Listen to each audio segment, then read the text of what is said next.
we made history. In the words of Nelson Mandela, it always seems impossible until it is done.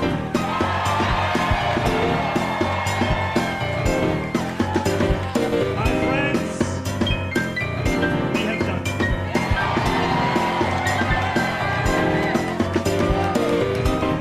I will be your Democratic nominee for the mayor of New York City. I spoke with Andrew Cuomo about the need to bring this city together as he called me to concede the race. And I want to thank Bradland. Together we have shown the power of the politics of the future.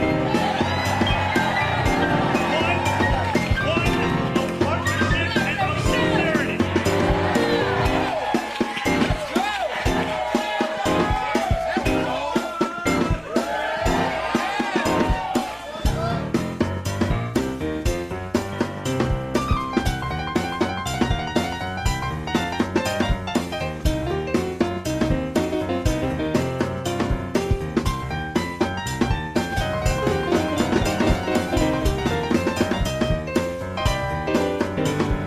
Today, 8 months after launching this campaign,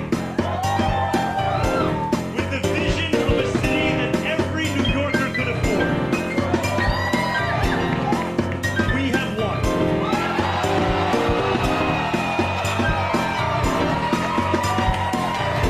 We have won from Harlem to Bay Ridge. We have won from Jackson Heights to Port Richmond. We have won from Maspeth to Chinatown.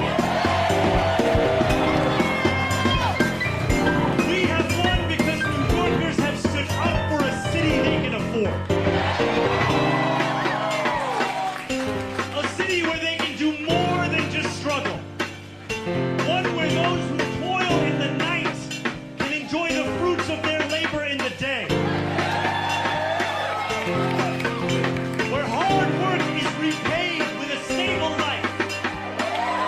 Where 8 hours on the factory floor or behind the wheel of a cab is enough to pay the mortgage. It is enough to keep the lights on. It is enough to send your kid to school. Where rent-stabilized apartments are actually stabilized. Where buses are fast and free. And it's where the mayor will use their power to reject Donald Trump's fascism. To stop mass ICE agents from deporting our neighbors. To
to Jack's Discord. Riverboat Jack, Riverboat Jack, Riverboat Jack, Riverboat Jack, Riverboat Jack, Riverboat Jack, Riverboat Jack, Riverboat Jack. That's what I'm talking about. First time singing the songs for Riverboat Jack. Shout out. I don't know what I'm doing really, but I got passion. That's what it's about. It's all about passion.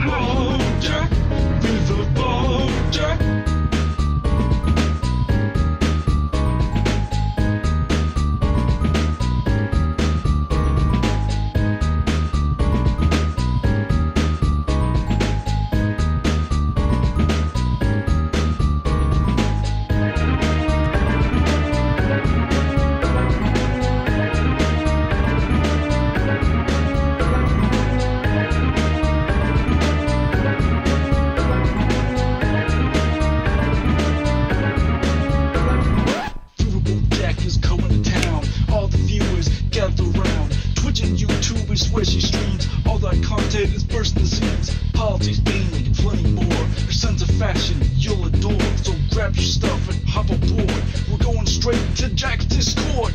Riverboat Jack. Hello. Riverboat Jack.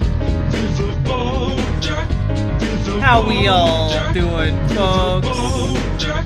Riverboat Jack. Riverboat Jack. Riverboat Jack. Riverboat Jack. Riverboat Jack. Riverboat Jack. Hello, hello, hello. That dance was cute, by the way. Thank you very much, Latzia. Hello, T-Lave. Hello, Heather Black. Hello, Mabs Alicorn. Hello, Yannick de Newburg.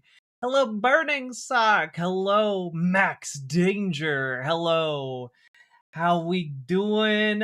Annalise Azura, thank you for the $5 super chat. Kicking us right off the bat. I just started on Estradiol yesterday. Congratulations. Technically Thursday was 2 days ago, but time is an illusion. Like the IRS. Hell yeah. Also, hell yeah. Look at us. Who'd have thought? Also, I'm trying to get like the lighting of the wall behind me as close as it is in real life. Let me take a little gander here. Let's see if we can boost this up a little bit. Too dark, too bright. I think that's a bit closer. Yeah. Hello, everybody. Hello, hello. Make sure I got all my software up. You're evolving? Hell yeah. Hello, Gamergy. Hello, Banana Brains. Hello, Late Bloomer Mad Grandma. Hello, Vox Boxman. Hello, the Kitsune Cavalier. Hello, Jenny. Hello, Zyros. Hello, the Stegocephalian. Hello, Zaron Joy. Hello, Nightlight Plushy Jesus. Hello, Feistiest Bard. Hello, Kiva and Defer. Hello, Not Smirt. Hello, a Rancor named Spanky. Hello, Story the Bard. Hello, Superjet Guy. Hello, Ransom Ballard. Hello, Harold. Hello, Punky Gal. Hello, Cardstock Caster. Haven't been here on time in a bit. That's okay. I haven't been on time in a bit. Hello, Uncle Gumbald. Hello, almost got me. Got a double out of me. Hello, Spectral Pyre. Hello. Yo, Gamergy, you got voted in to join National DSA leadership? Look at you! Steering the future of the entire country. Look at you go. And you know, I believe in you. I think I speak for all of us when I say that. DSA Shimps having our first 2026 call next Saturday, prepping the future of socialism. Fuck yeah. Folks, get involved. You can get in on the ground floor of the DSA Shimp Caucus, okay? Literally called the steering committee. I know! Hello, Pack-a-Punch. Hello, everybody. Hello, Brandon Rice. Hello, hello. How we doing? Hello, Vaughn400. Hello, Marquis Pupricker. Hello, Salty Turtle Cupcake. Hello, Method Yahoo. Hello, Metal Kitty Mom, the metalist kitty we know. Hello, Sweet Blasphemy. Hello, everybody. Hello, Penny Auntie. Hello, everybody. Hello, hello, hello. We promote Riverboat Jack Thought.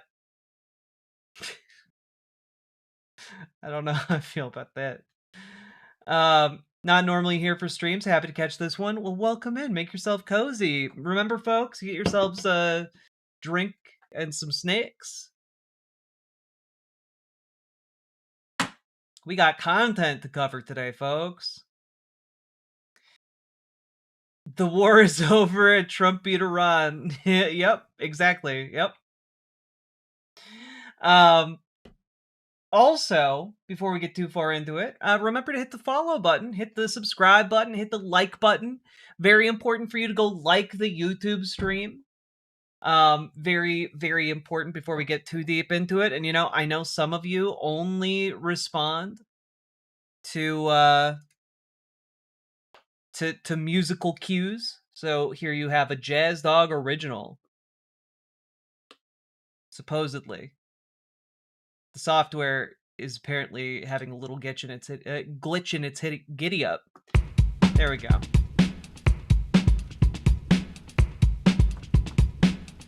Go. Click a button. Click a button. Click a button. Click the goddamn Hello, Brutus Magnuson. Hello, Nocturnal. Click a button. Hello, Amadeus Mozart. Click a button. Click the goddamn button. Click a button. Click a button. Click a button. Click the goddamn Hello, loser. Click a button. Click a button. Click a button. Click the goddamn button. Click a button. Click a button. Click a button. Click the goddamn button. Click a button. Click a button. Click a button. Click the goddamn button. Click a button. Click a button. Click a button. Click the goddamn button. Click button. Click button. Click button. Click button. Click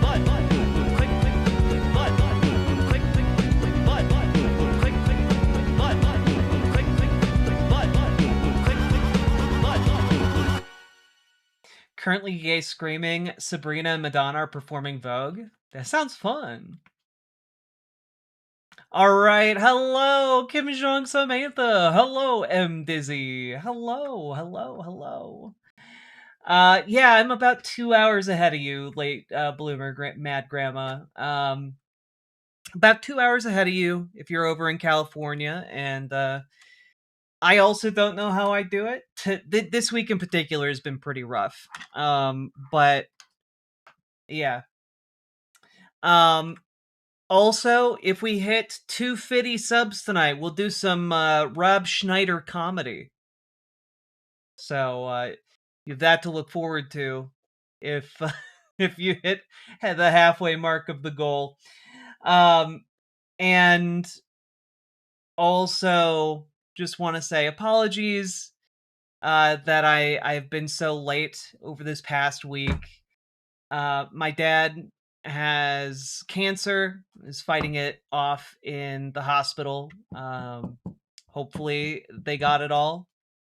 And I got chemical burns in my eyes the other day. And I am okay, but the reason I couldn't stream yesterday was because I literally could not see.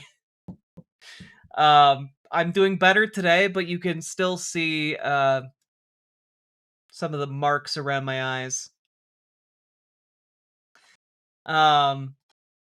So yeah, it's been a week on top of just like a bunch of other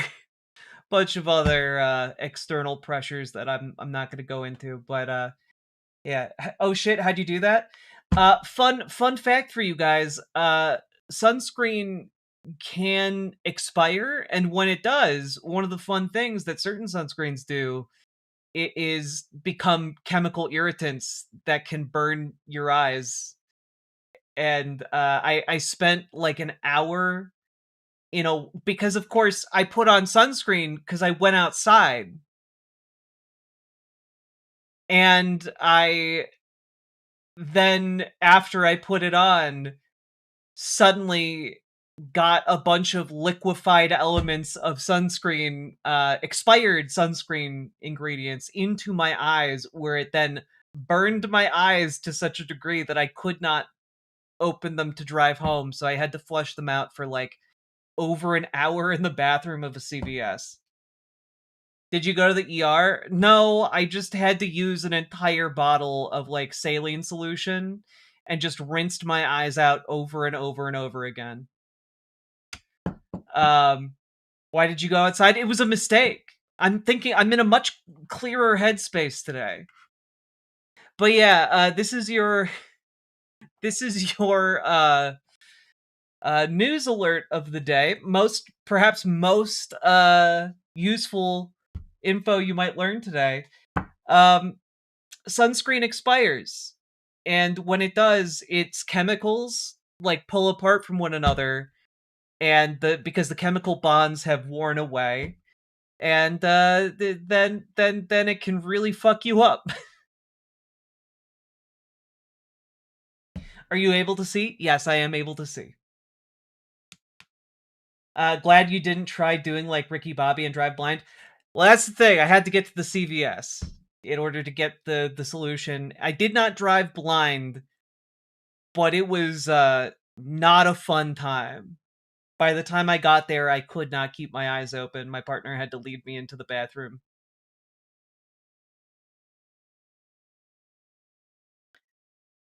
There's about to be half a dozen unused containers of sunscreen in my trash. Yep. Yep, makeup also expires, Metal Kitty Mom. This is your alert to especially anything eye related. You want to be real careful about that eye related makeup.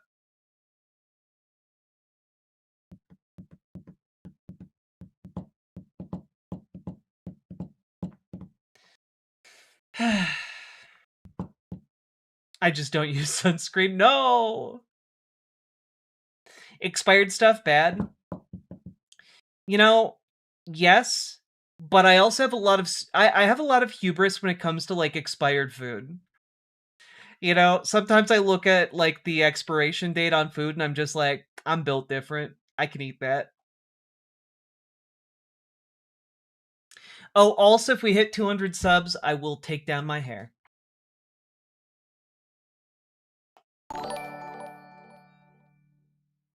Can you at least now see why kids love the taste of Cinnamon Toast Crunch? Yeah, when my eyes were fused shut, I was able to see things I couldn't previously have comprehended, and now I get it. I literally saw why kids love the taste of Cinnamon Toast Crunch. Also, Annalisa Zura, thank you for the $5 super chat. A bunch of people I know haven't gotten their taxes back yet cause of major delays. My wild speculation is Trump ran out of money cause tariffs and Iran. Anyone else waiting on taxes? I don't think that's it. I think they just, you know, cut the IRS's funding so that there are fewer people processing it.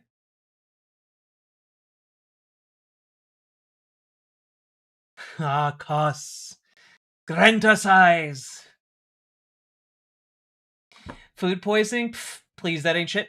Exactly! You just throw it up!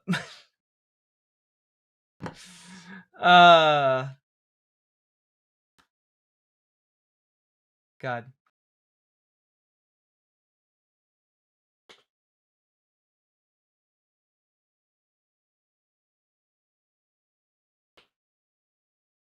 Some say Cossum.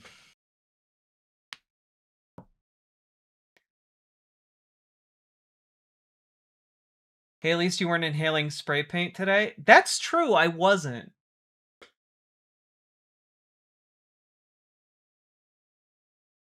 Perhaps your eyes would much enjoy watching the... I have watched the Godzilla -0 teaser. It's very fun. Also, hello, my rear end. Oh, woo! Phantom Alucard. Alright. You know, I thought we'd just start today with a silly little guy. This isn't really content, per se. Like, I have no wider point to make with this, but I want to introduce all of you guys to an incredible man. Okay? This man's name is Minnesota State Senator Wessenberg. And, well, he's just got a history of basically being elected as an outsider traditionalist conservative here in Minnesota. And, well, I just have 3 only slightly related clips of this guy, and I just wanted to share them with you. I have no grander point to make here other than conservatives are silly and make bad elected decisions when in office. Here's this guy trying to argue for an amendment to prohibit funds from the Minnesota state government to be used for any activities related to the occult, divination, necromancy, soothsaying, Satanism, and pedophilia. I talked to my sheriff and other sheriffs about some of the drag shows that have been going on, and they said that, and when I showed them the videos of the ones that happened in Duluth and Minneapolis, there were drag queens accepting money from minors. Now, I've called 911 and I have reported this as child abuse, and if that were to happen in my county, they would go and do that. So we cannot be accepting, drag queens cannot be accepting money from minors. It's on video. That's disgusting and wrong and immoral, and we could go on down the list. So if this money is going to that, we can't accept that. And I would encourage anyone that sees that behavior to also report that behavior. Thank you. Because as you can see, if a child gives money to like a busker on the street, it's immoral. We have to protect the children from touching money. Children shouldn't learn how to use money and pay people for their performances. No. Did you see all the shit listed on that? Yeah, no, I wasn't kidding about the fact that the amendment he was speaking in favor of was a prohibition against using state funds for soothsaying. And I just, man, some parts of Minnesota are just, look, I've spent time up in rural Minnesota, and let me tell you, people up there don't have enough to do with their time, and it means their brains get up to the darndest things. And here's just another little example. Waking up in the UK and Jack is live. Oh, means hell yeah. something bad has happened.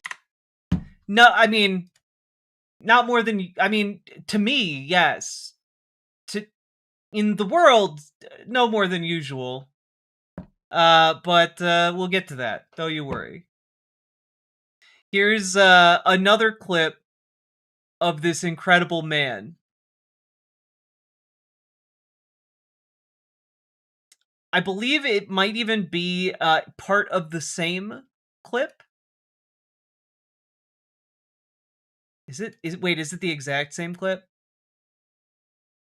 Now, if this amendment makes sure that this money doesn't go to that, I think that is appropriate.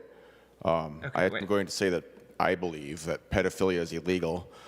Now, if this amendment... Okay, yeah, we'll just play this whole clip. Thank you, Mr. President. I am going to say that I believe that pedophilia is illegal. And I just want to state, for the record, that in case anyone's not sure about it, pedophilia is illegal. You don't have to believe it's illegal. It just is illegal. That is a fact. Now, if this amendment makes sure that this money doesn't go to that, I think that is appropriate. Yeah, it is. I would also argue that, by definition, state money should not go to pedophilia cause. Like, what are you talking about? Well, like, I want him to explain exactly how he thinks Minnesota state government funds are being funneled into pedophilia. Exactly. I talked to my sheriff and other sheriffs about Okay, here's the clip we some saw. of the drag shows that have been going on, and they said that, and when I showed them the videos of the ones that happened in Duluth and Minneapolis, there were drag queens accepting money from minors. Now, I've called 911 and I have reported this as child abuse, and if that were to happen in my county, they would go and do that. So Yeah, also, I called 911 because I saw a drag time story hour is genuinely one of the most insane things I've ever heard in my life. Officer, I'd like to report someone has been slain.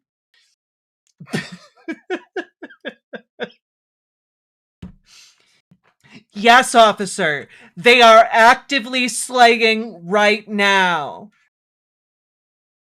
They slayed and then they sashayed away. we cannot be accepting, drag queens cannot be accepting money from minors. It's on video. That's disgusting and wrong and immoral, and we could go on, down the Why does he look like Rasputin? Because Rasputin never died. list. So if this money is going to that, we can't accept that. And I would encourage anyone that sees that behavior to also report that behavior. Thank you. That's right. That's right. I talked to a lot of my cop friends, and my cop friends said that if they see any particularly scantily clad drag queens, to just call up the cops. The boys would love to come down and see what that's all about. Just all the guys from the station. They wanna come down and they wanna see what all the hubbub is about. They've heard some things. They've seen some clips, and they just think that the queens are really flexible. They want to know what all that is about.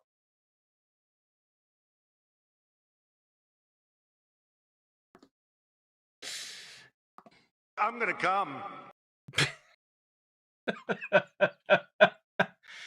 Okay, and one last out of context clip. I do want you all to know, though, that I saw this clip first, and I desperately wanted to find the full context of this, because it's very funny. We can't eat beaver. That's just ridiculous. I think maybe it got overlooked. I don't know what happened there. What are we talking about? We're talking about the legalities of eating beaver. That's just ridiculous. So I eat beaver. It's fine. No one's going to get in trouble for doing it. I don't know why this is in the bill.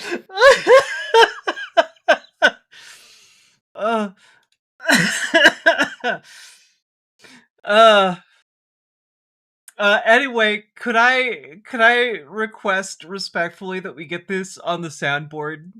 At least some component of this. We can't eat beaver. That's just ridiculous. I think maybe it got overlooked. I don't know what happened there. What are we talking about? We're talking about the legalities of eating beaver. That's just ridiculous. So I eat beaver. It's fine. No one's going to get in trouble for doing it.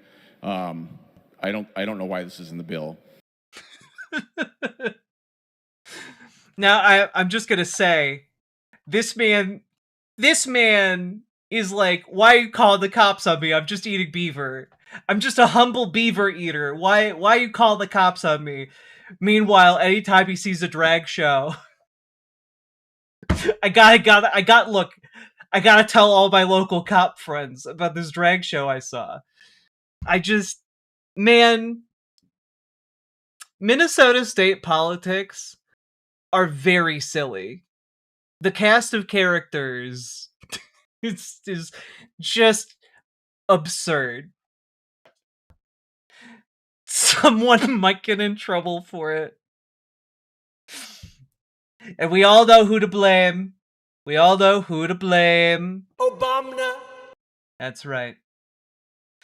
Oh, Gamergy, I bet you have stories. God.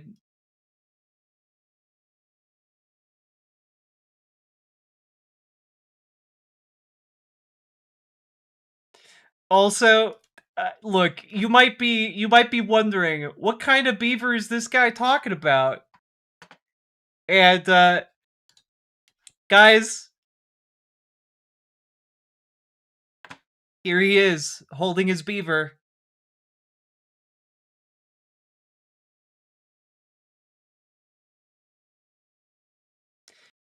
He's holding his beaver, and he's wearing a goddamn tie that says "Make Beaver Great Again," and I can't.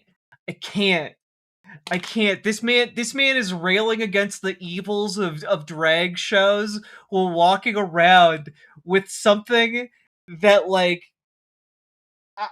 this is the gayest thing I've ever seen. This is real. Like, I don't know how to really articulate my thoughts here, but like,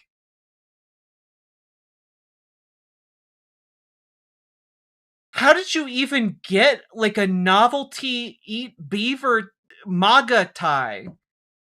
Where do you go to for that? Like, where do seriously, actual question, where do you go to get a MAGA make beaver eating great again tie? Where do you go for that? It's an ugly ass tie. The beaver itself looks absolutely revolting. And he looks just pickled as a peach. Which is a thing you do with peaches now in this guy's universe. Reminds me of that time the Catholic Kahurch labeled the capybara as a fish. We gonna have beaver sushi soon. Don't call it that ever again. God. Also, can we just say, look. Okay, Senator Wessenberg, all right, real quick, just fashion tips, okay? When you have a tie that's pointed down at your crotch, Start at 1 minute and 4 seconds. That says "Make Beaver Great Again," you're sending a very strange message to your conservative audience. I'm confused at what you were going for there, and yeah, it's very strange. As a level 4 druid tiefling who specializes in shapeshifting, I hope he buys me a drink first before the beaver eating begins. Oh, God. Nathan, thank you for the 2 $5 donos. And start at 1 minute 4 seconds in.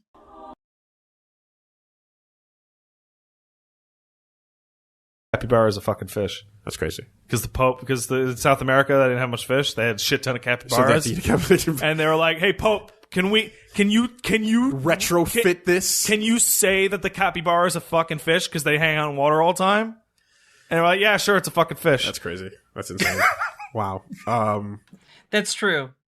That did happen. That did happen.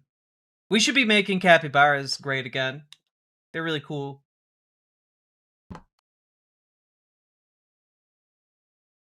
Everything's dumb.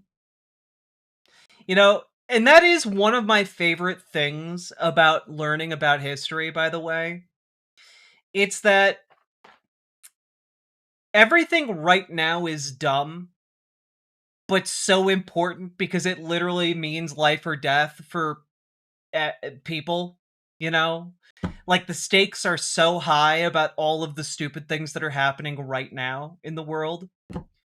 And, like, the amount of effort it takes to bend history towards sanity and justice is so immense.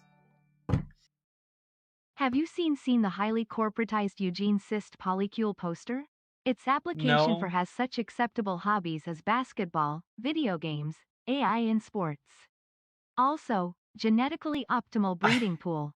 I had not seen that. It sounds terrible. You're making my point, though. Everything right now is terrible and extremely stupid. But something else to keep in mind is everything in the past was also very stupid. So, like, I want to recommend a podcast for you guys called The Dollop, which involves telling history, but including all of the stupid bits. And I don't know. Look up the history of jetpacks for like a a starter on just how stupid history is. Okay? Go look up the history of the jetpack wars. It's stupid, but when you look back on it, it's stupid in a way that can't hurt you. And insofar as that exists, like, you actually get to learn from history. It's great. It's awesome. Behind the Bastards is good too. Not quite as silly as the Dollop, but Behind the Bastards is very good. Oh god. Anyway, just remember, folks. Oh, sorry, I accidentally closed out of the tab.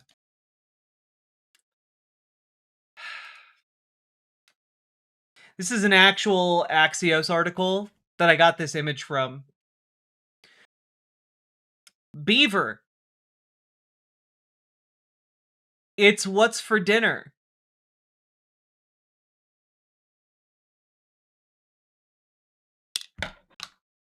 I'm so tired.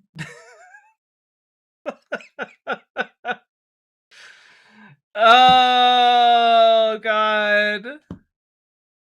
And I'm going to quote the great state senator, Nathan Wessenberg, Republican of Little Falls, Minnesota, to end this segment.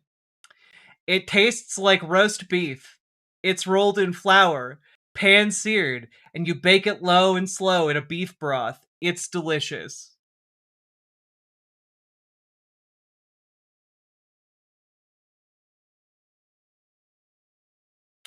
Anyway, if you enjoyed this segment, hit the like button.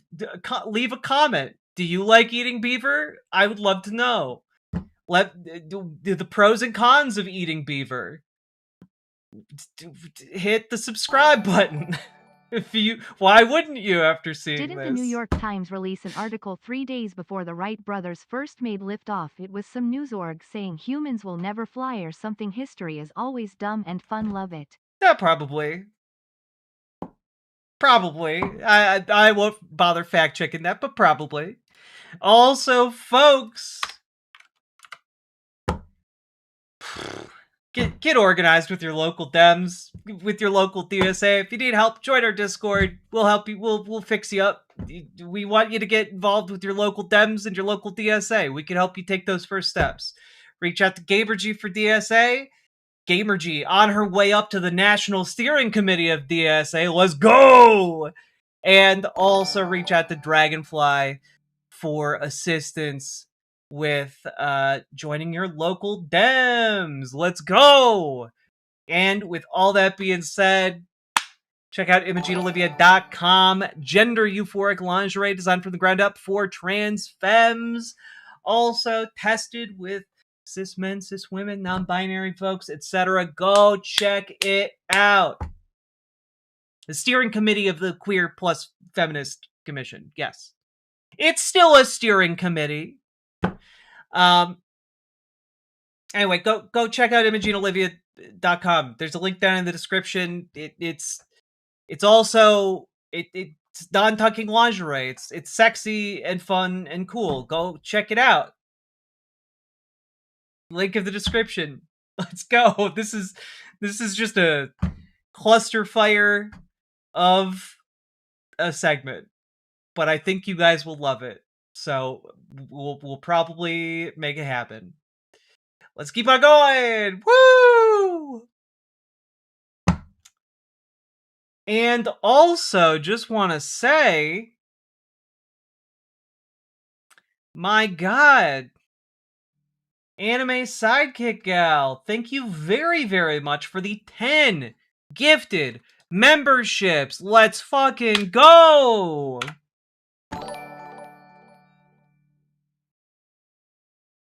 Hell yeah. Does the lingerie enhance beavers? Well, you know, it is designed both for, you know, the equipment of a lot of trans femmes. However, that design also takes into account the comfort of beavers that might find themselves on the wearing end of the lingerie. So it is comfortable for both. Also, Max Danger, thank you for the gifted membership. Appreciate you. Just want to saw the say, sub goal point when typing this out. you just saw the sub goal point when typing this out? I don't know what that means. But there we go. Thank you, Not Smart. And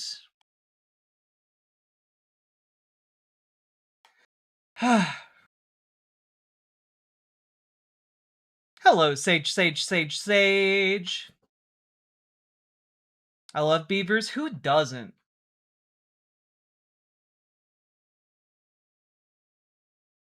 Landed another bid, so here's my please keep letting me bug everyone in chat cash. I fucking love it. Thank you. Who doesn't love beavers? Look, I think even gay men love beavers. Just not in the same way straight men love beavers. Love is a very multifaceted thing, okay? It comes in many different forms. For some, to love is an intimate act, and for others, to love is actually one performed over a fair bit of distance. You know? To love from afar is a fair and chaste thing.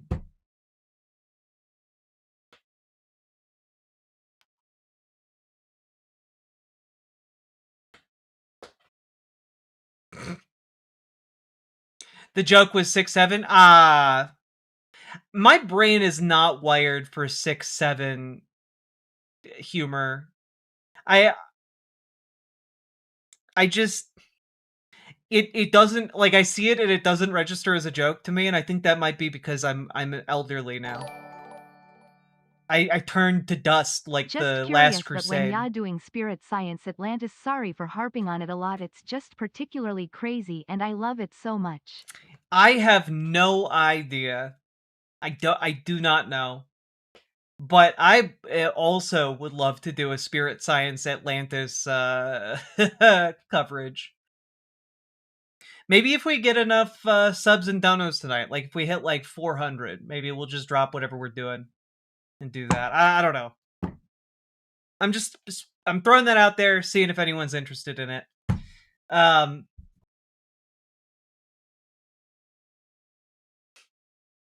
You gotta stay young and groovy at heart forever. I have a Brazilian friend who infected me with 6'7" brain rot due to how she said it, and now it's stuck. Well, all I have to say to that is Mordekaiser es numero uno. Wait. That was a joke for approximately 10 of you.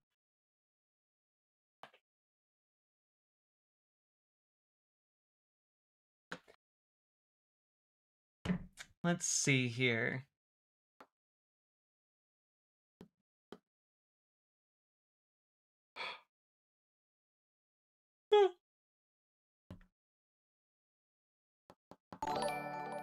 Oh, shit, Nathan. Do not tempt me Atlantis. Alright.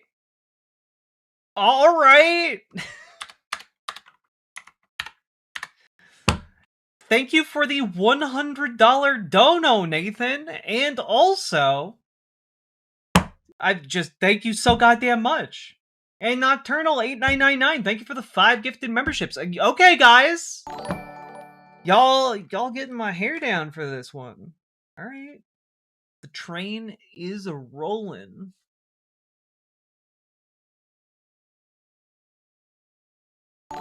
Oof.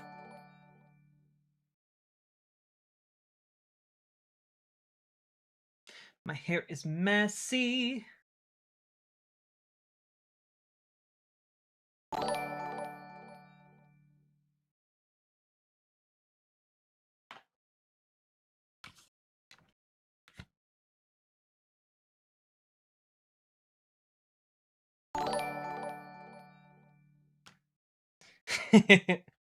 I want to touch it. It's very soft.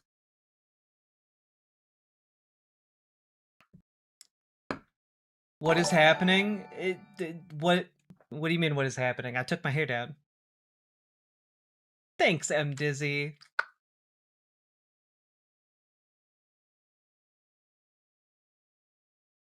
Damn it, now we have to suffer Schneider's loser divorce dad energy. No, you only have to suffer that if you hit 250. We're only at 205. You guys need 45 more subs to get Rob Schneider comedy.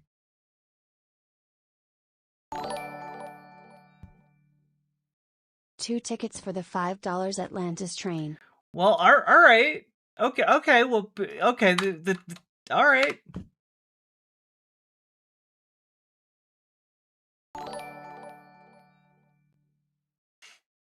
I've said this 100 times before and I'll say it 100 times more. 6-7 is just the TikTok Generations 21. I don't know what Generations 21 is. Or 21 is. Thanks, Elwise.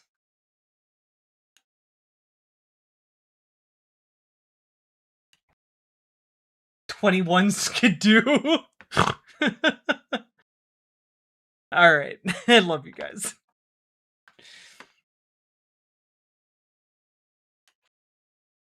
Okay. Let's get through some of the stories we got. 21 Dugadoos.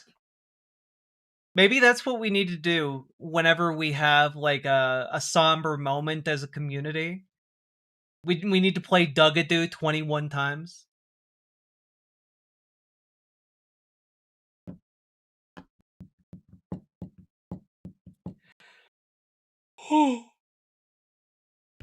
I remember Dugadoo.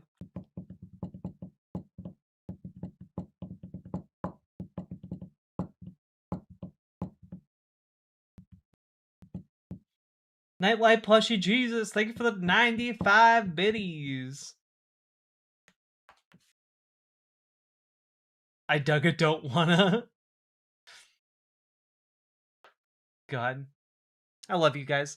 Also, damn, Nathan!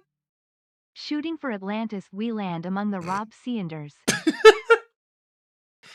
That, you know, my mama always told me growing up, shoot for the stars, and sometimes you might land among the Rob Schneiders, because that was the biggest and brightest star she could think of. I had an impoverished childhood. All we could afford was a Rob Schneider. We couldn't even afford an Adam Sandler. Also, Nathan, thank you for the $60 dono. My God. Let's see here. Okay. Believe that brings us to 20.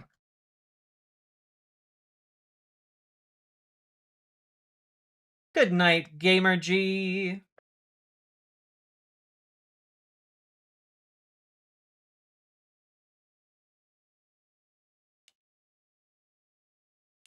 Sake 2, where are you? God. Max Danger, thank you for the gifted membership. My God, you guys are determined to get Rob Schneider comedy tonight, aren't you? You guys are fucking, you're going for it. 420 is on Monday? Hell yeah, it is. Also, Shootbang, thank you for the $10 dono. And Annalisa Zura, thank you for being a member. Anime Sidekick Gal, thank you for the $10 dono. My God.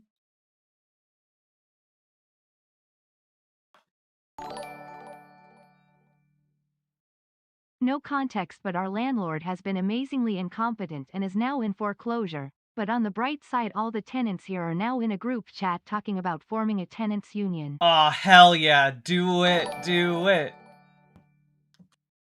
The reason I support Jack is because she's motivated me to get into my local politics. Hell Everyone yeah. get out there and be part of your community. It genuinely helps. it genuinely helps dig you out of the that doomer or helpless feeling, you know? It really, really helps. And also, tenants union? A tenants union is like union of like the tenants that live inside of an apartment building. So that they get together and then they can do things like collectively withhold rent in order to get more favorable rent conditions for everybody in the building. It's pretty cool. I had a thought that I wanted to share with you guys.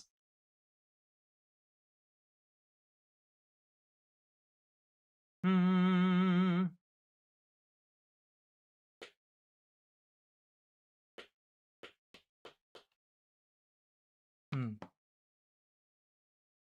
What was I gonna say? It's driving me nuts. Is it gay? Probably not. I mean, you can make your tenants union gay if you want to.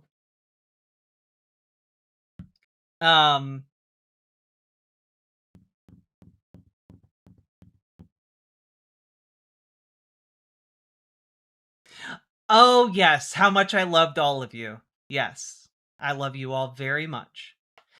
I remember what I was going to say. On Monday, I will be interviewing New Hampshire Senate candidate Karishma Manzoor, and I'm really excited.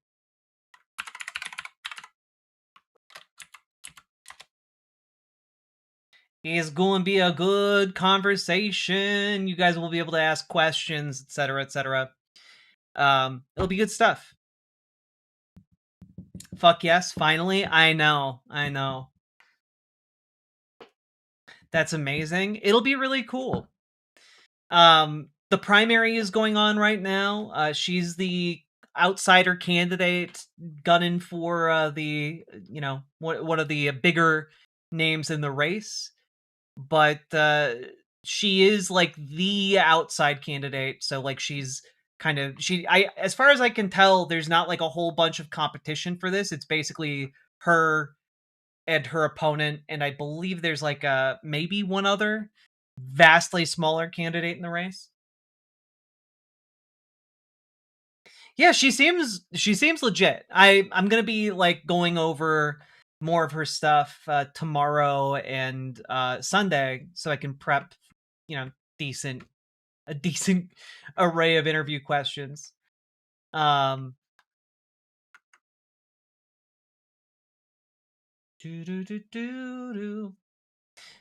She's running for Congress, Super Jet Guy.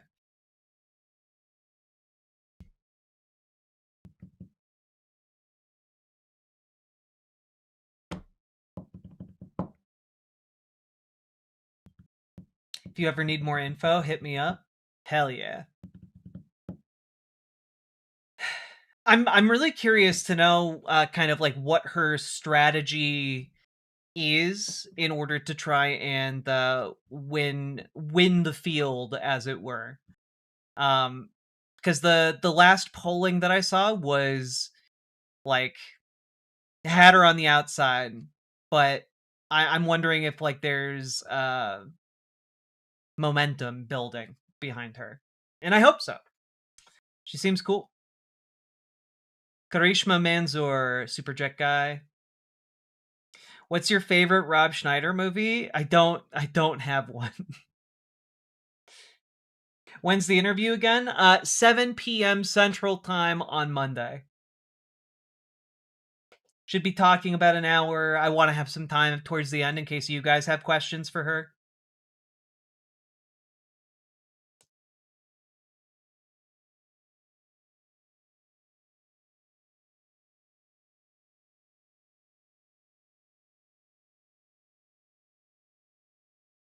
Do-do-do-do. Do-do-do-do. Do-do-do-do-do-do-do. All right. Also, before we get into our bit of news, good news, everybody! Are the people aroused? Well, here's some arousing news out of the state of Virginia. How many of you are familiar with the Interstate Compact to end the Electoral College? Did you guys know that there was one? Also, did you know that there are 17 states in it? That's incorrect. There's actually 18 now because Virginia signed on to that interstate compact, which means we are yet one more state closer to ending the Electoral College. And that brings the way the compact works is that enough states with enough electoral votes need to pass laws in order to bind their electoral college delegates to voting for whoever won the popular vote in the state. And in order for that to be effective, the number of states that have adopted this legislation needs to be sufficient to have an electoral college vote of 270 or more. With Virginia signing on, we are now at 222 electoral college votes, meaning a handful more states need to sign on to this interstate compact, but like, we're in striking distance now. We're in striking distance. And there are already several other states that have legislation introduced. So when we're talking about getting involved in your local politics, you could be part of the coalition that strikes the killing blow to the Electoral College. You know, like when I'm talking about like, hey, get involved with your local Democratic Party. When you do that, you could literally help kill the Electoral College as an institution in the United States, effectively render it defunct. Is the compact for the national popular vote or the state? I can't remember the details. The compact is for the delegates that represent the state to be bound by the popular vote in the state.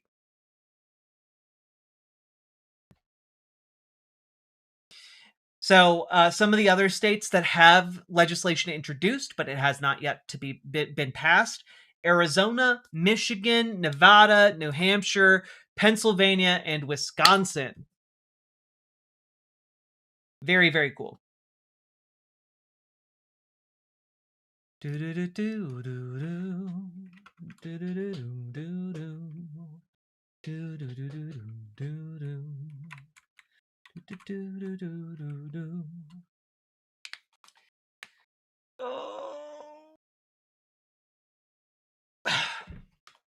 Oh, you're right.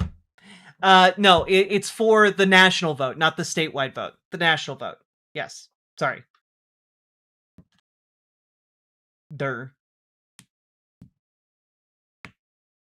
Well, I know who I'm calling in the morning. Hell yeah, Andromeda. Wait, my state did a good? Yeah.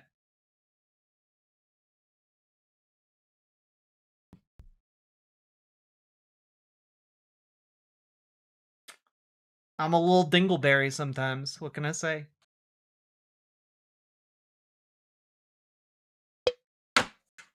All right.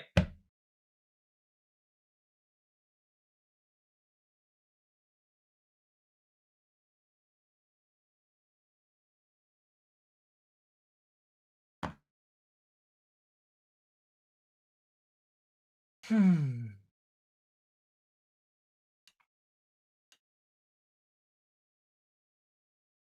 in Michigan, but I missed what it was about. The interstate compact to make the elections bound to the popular vote.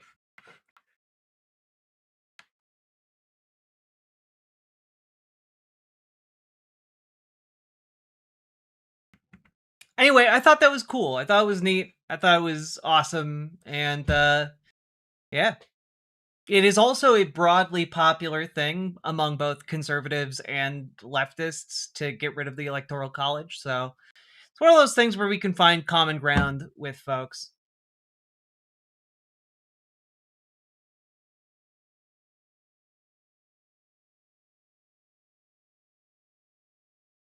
Has Michigan signed on? I do not know.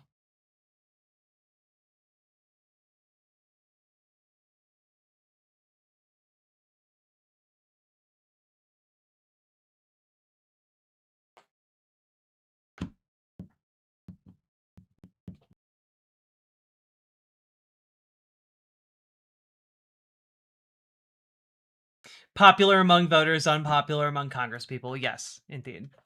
Speaking of Congresspeople, let's jump into our next story, huh? What states have signed the compact already? Let me find a list.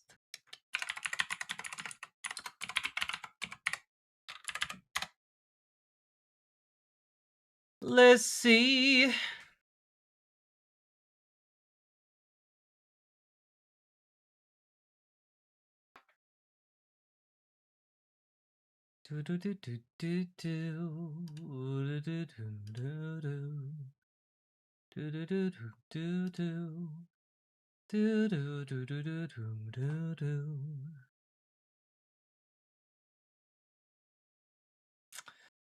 All right.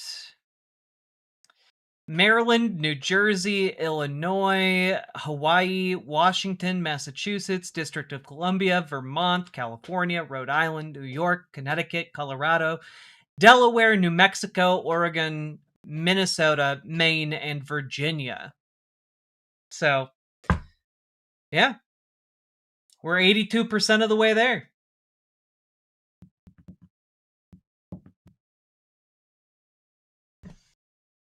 Hmm. 19 states total. I mean, 18 and the District of Columbia. Have I talked about the recent controversy with AOC? What is the recent controversy with AOC?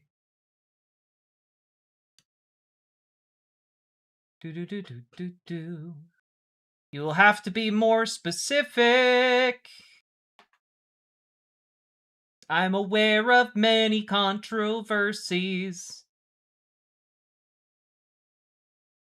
Which states are the most likely next targets? I did say them earlier. I don't have them in front of me now.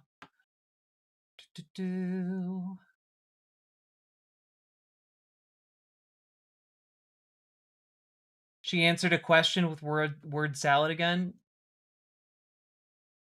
Is that it?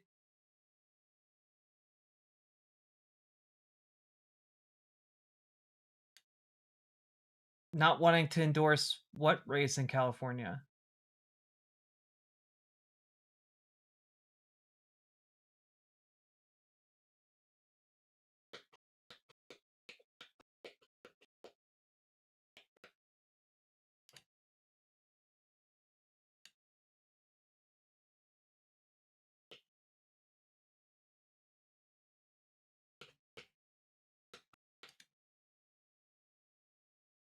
The San Francisco...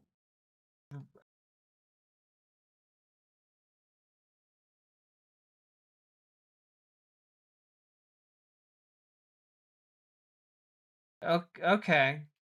So someone is running for a position in San Francisco, and AOC didn't feel inclined to like full-throatedly endorse.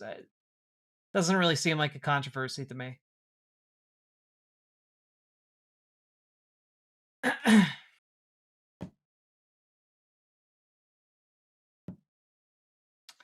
The controversy I heard was some factions of DSA disingenuously not wanting to support AOC after meeting their litmus test, and then still saying we're not going to endorse you. But she got like the overwhelming endorsement of DSA in New York City.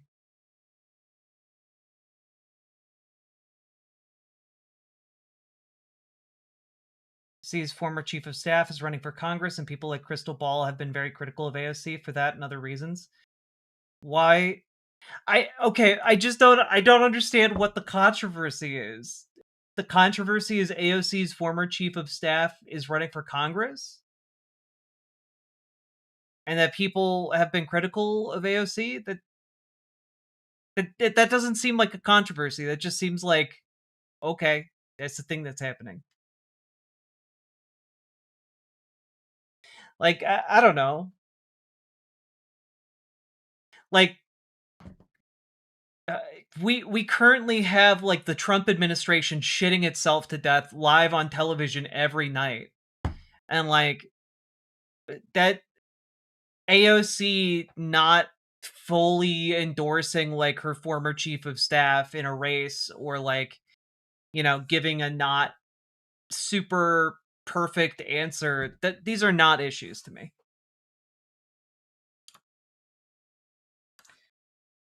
It's Pelosi's seat. Yeah.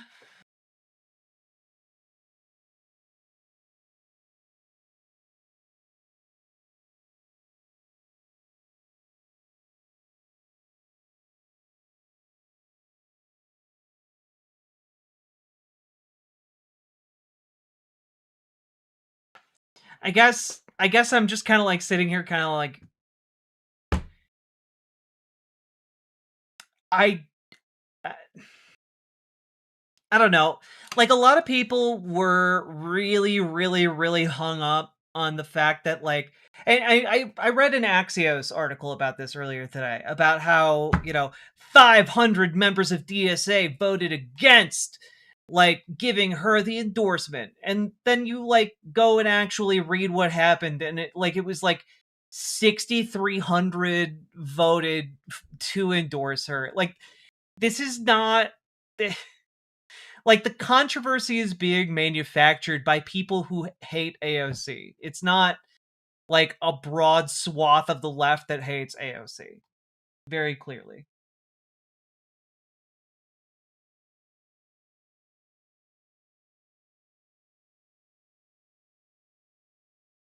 Can't people work together but have different opinions? Exactly, yes.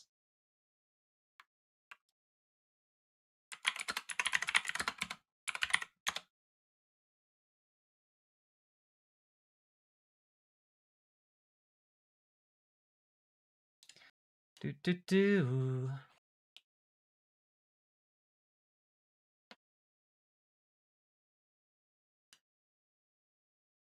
Also, as far as I can tell, like, the reason this is a controversy is the New York Post.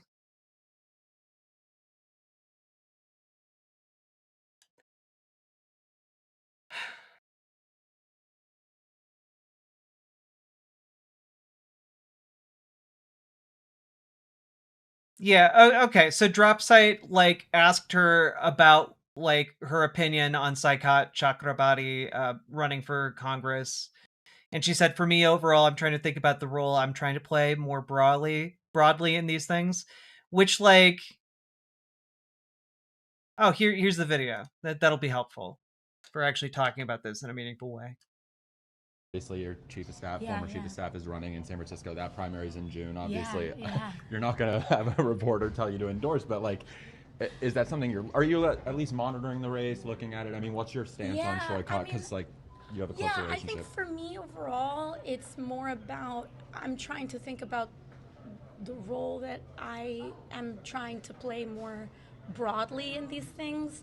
You know, we've got 435 seats in Congress, right? And there is this kind of moment where it's like, and not just with this race, but with any race, once you go in, then it's like, what about this? What about this? What about this one? And I'm one person with, you know, a pretty amazing, crack, but also lean team.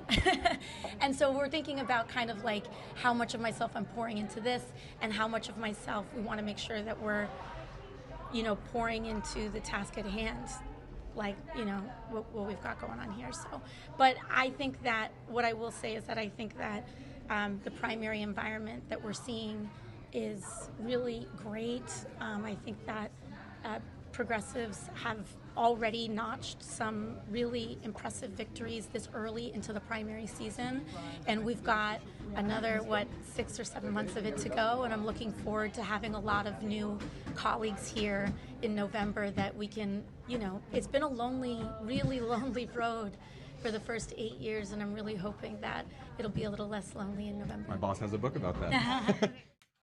Yeah, this is a non-story to me. Like, what's very clearly happening here is that she's trying to keep her options open because she's eyeing a run for the presidency, right? Like, she's running potentially to be president of the United States in 2 years. And the reason she would be a little bit cagey about whether or not she is endorsing this particular candidate who is running in Nancy Pelosi's old seat is largely, I imagine, because what she's trying to do is not step on too many toes with direct endorsements. You can very clearly tell that in this clip, she is talking indirectly about looking forward to new people joining Congress more aligned with her ideas. But I would wager a healthy amount that part of the game that she's playing, whether she's looking to unseat Schumer or go for the presidency, I would wager that part of her calculation is not making those explicit endorsements in ways that might alienate some establishment support that she would need if she wants to take a shot at these higher offices. I just wish she'd take Schumer's seat first. I understand that impulse, but I also think that, like, there is never going to be a better time for a socialist to try and run, or even like a democratic socialist to try and run for the presidency than like right now. You know, that's kind of where we're at right at the moment. Like, if she is looking at potentially running for president, like, the idea that conditions are going to be better or more favorable to her in 12 years, 10 years from now, probably not. This is probably about the best environment you could get to run for higher office right now. And like, I think that is what she may in fact do. Like, there are some rumblings in the party that she might do it. Because I sympathize with people who are afraid that if we get like Kamala Harris as president in 2028, like, we're not going to see enough transformative action from our government in order to rectify the wrongs wrought by the Trump administration. So,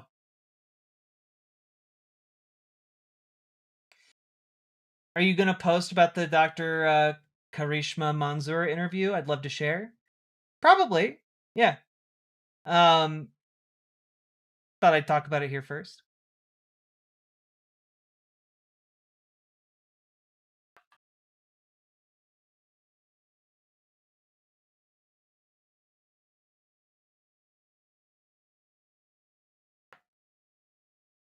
Yeah, also, like, right now, you have the wine moms in the streets calling for, like, a second French Revolution. You know, like, they're like, the blood of the aristocrats must run in the streets like the wine. Like, like, you have a crazy amount of energy being displayed by liberals right now that is not going to persist for a long time after the Trump administration is gone. Like, they exist as a reaction to and to what is happening, but once that irritant is gone, many of them are going to go back to sleep. Nobody expects the French Revolution. Indeed. So, like, it is difficult because I think ideally AOC would have more time to cook. But I also think that, like, we infrequently get ideal scenarios, and it might be one of those situations where, like, the calculation is to go for the presidency, even though it's less than ideal.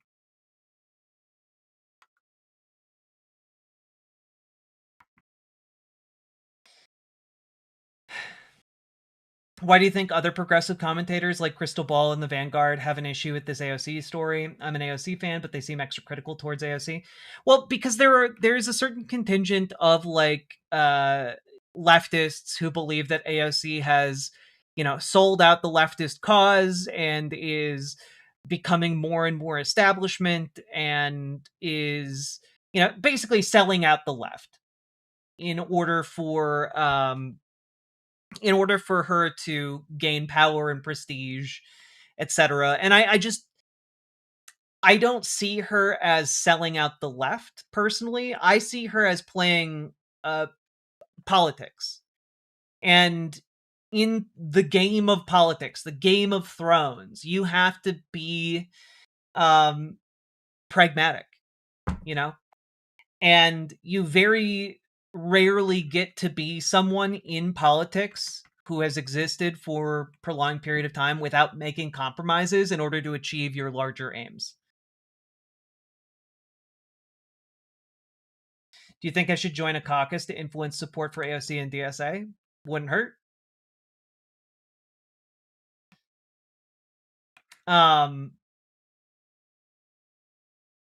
So, like, I have viewed her for a long time as somebody who is, next in line to kind of inherit Bernie Sanders' torch. And I think that remains the case. Bernie Sanders is someone who made his entire political career about making compromises in order to achieve reforms to move his city, his state, his country in a more positive direction. And he's someone who has never given up the fight. And I view AOC as largely someone in the same vein. And a lot of what I have seen from her that others would call like outright capitulation, I would say is less capitulation and more a calculated move in order to curry favor that she is going to cash in at a future date. She's making the deals that are necessary to then call in favors later. Yeah, Bernie Sanders has had to compromise. Absolutely. Bernie Sanders, you see it all the time. Like he's willing to reach across the aisle and work with like conservatives when it suits his cause, and like he's also willing to oppose those same conservatives when it suits his cause as well. And I think that AOC has been mentored in that same vein through Bernie.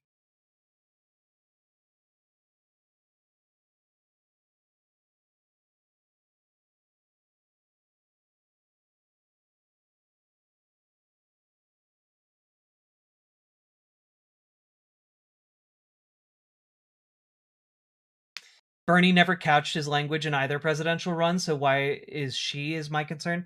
I don't think she's couching her language. If I have to make this more explicit, I guess I will. I think that she has made a very deliberate decision, or even perhaps been told that there is, like, if you do not endorse, we will get you X. We will stand with you when X time comes. Whether that's a Senate race, whether that's a presidential run, I don't know. But my feeling from that was that she is deliberately holding back from giving an endorsement in this race for a reason. And it's not just for the hell of it. It's, I think, because she is trying to, have like an extra piece on the board to play.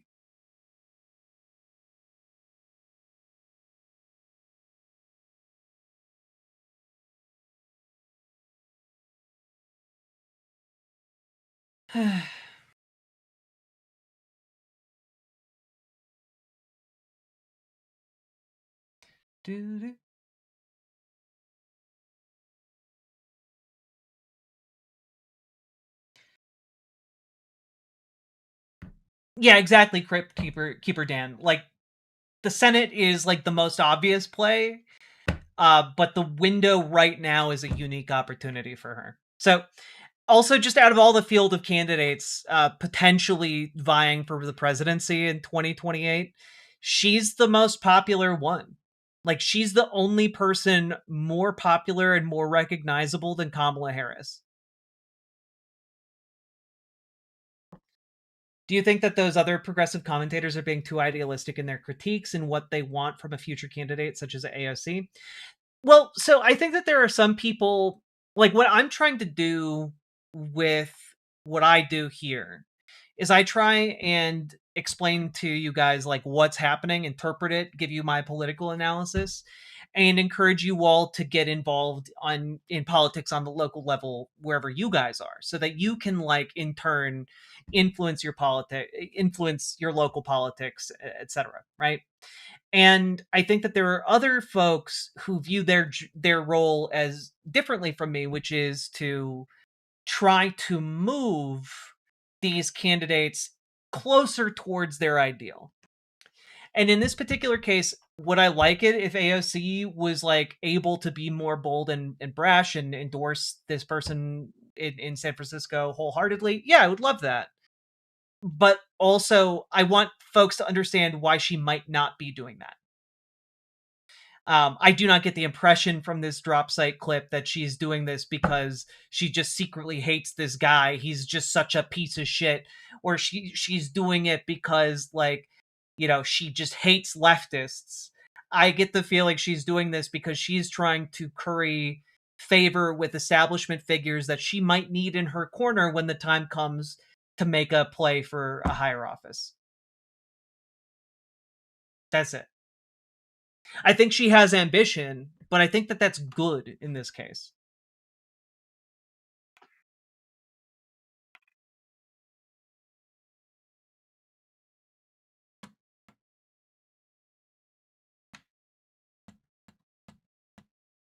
Yeah, like if you're trying to run for president, you need allies. You know? I think that might be one of the big things that like one of the big takeaways from Bernie Sanders' 2016 run is like Bernie Sanders did not have institutional support. And if he had curried that institutional support from just a handful more people, you know, he might have become president in 2016. And so like I think what she's trying to do, if she is in fact gunning for the presidency, and even if she's gunning for just Chuck Schumer's seat, like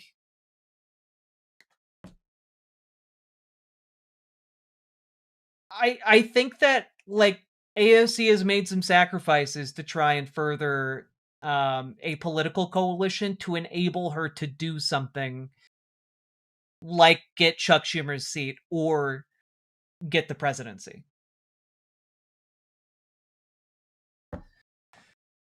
So that's what I think is happening here.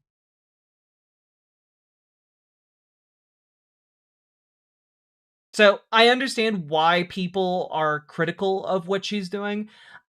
I have seen nothing to indicate to me that she's selling us all out for, you know, a cushy neoliberal job.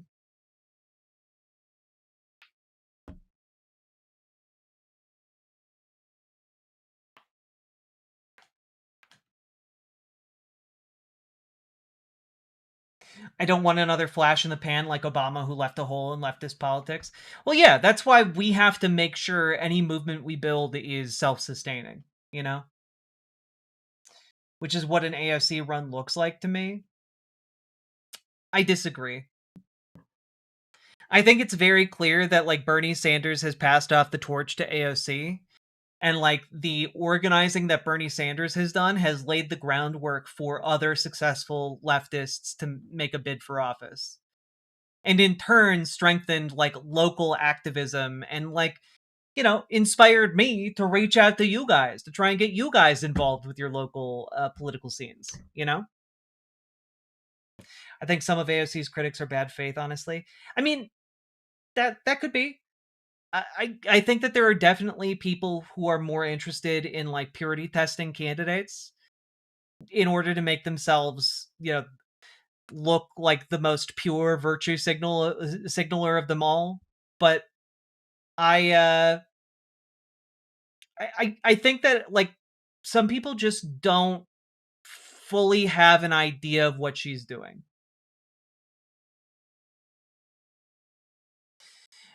And look, I haven't seen what Crystal Ball said about this exchange, but Sweet Blasphemy says Crystal Ball wasn't trashing her or anything, just saying she felt AOC needs to work on her communication skills so she can take tough questions in stride, especially if she's eyeing the White House. Yeah, I mean, she sounded very tired in this drop site clip, so, like, I don't know exactly what the circumstances are here, but I would also say, like, yeah, if that is Crystal Ball's critique, then, like, yeah, I think that's a fair one.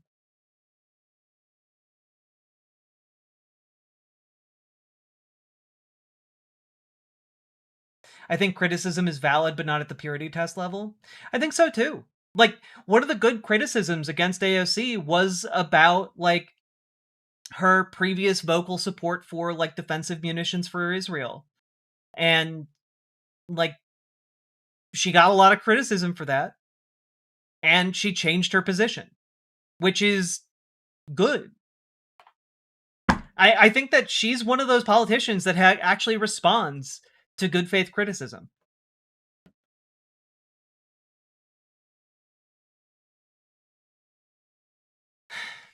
I am the one true leftist. Ah, ha, ha.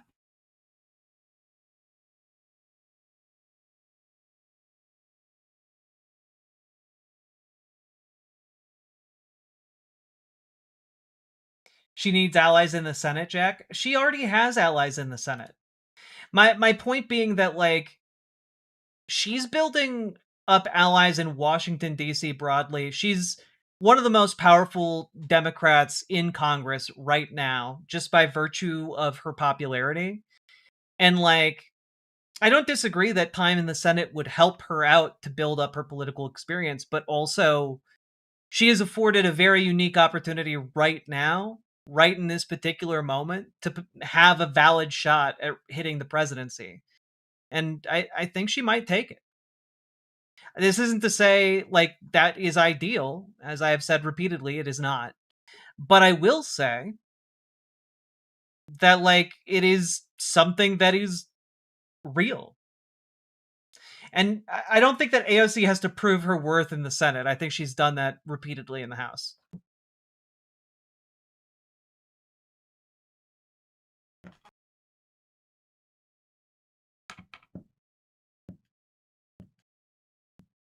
I don't know if Dems gonna nominate another woman after losing twice with them recently. Well, yeah, but that'd be obviously up for whatever the primary turns out to be. You know, like, whether or not she wins the primary, I think she's going to try to run for president. So we'll see. We'll see how that goes, I guess. If she does, in fact, even wind up running for president.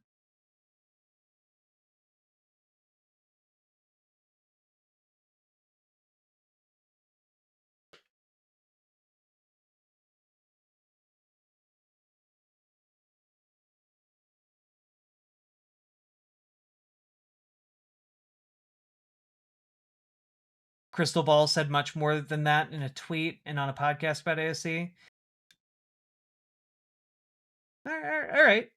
I probably am not going to get a chance to watch that Vanguard video, but yeah, I right now, like, I'm streaming right now at like 1:30 in the morning because I do not have time. If I had time, I'd be streaming much earlier. But I take you at your word. Mostly, I try and focus on doing my own analysis rather than responding to other folks on the left who are broadly aligned with where I would like to go.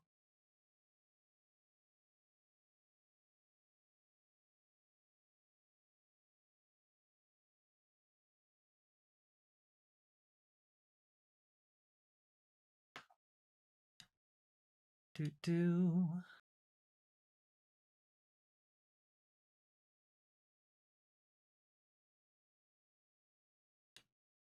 Let's see here.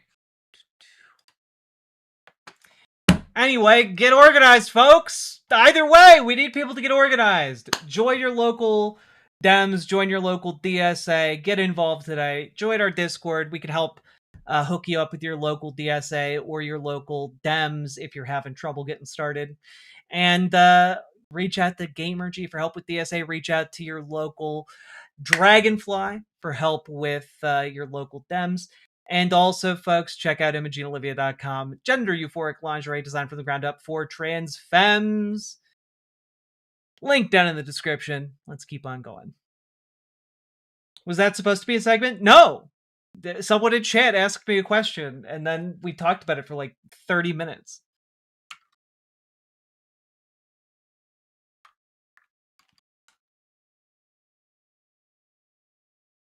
I just don't understand that if AOC isn't good enough, who do her critics want us to rally behind? That's kind of the thing for me, Wire Sponge. Like, if AOC doesn't run for president, I genuinely have no idea in the current field who would be good. Like, there are some, like, less bad options, but, like, who do I think is capable of delivering a functional government that is willing to go after the Trump administration as thoroughly as it needs to be gone after? Who's willing to, like, transformatively change the U.S. economy in such a way that, like, we have Medicare for all? Like, who else in the field is willing to do these things? Like, and that's the thing, Super Jet Guy. Maybe J.B. Pritzker? Maybe? But, like, I don't know. I don't think it's Kamala Harris. I don't think it's Gavin Newsom. She could become president. People will still attack her. Well, yeah, more people would attack her as president, but I don't give a shit about people attacking her. I want transformative change in this country. That's what I give a shit about.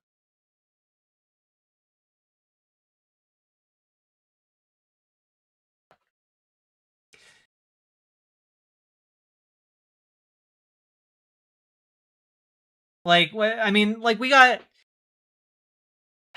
like Andy Bashir. Like, he's fine. Pete Buttigieg. Like, none of these people have the ability, the stones, to actually get us to where we need to go. Ro Khanna, man, I want to like Ro Khanna, but sometimes he fucking sends me a curveball.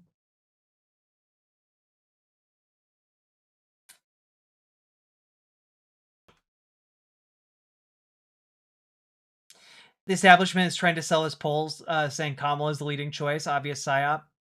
I mean, I don't even know that it's necessarily a psyop as much as Kamala Harris has some of the biggest name recognition in the country because she was vice president and ran to be president. So, like, you know, a lot of people have more name recognition, but even on that on that basis alone, AOC still beats Kamala Harris.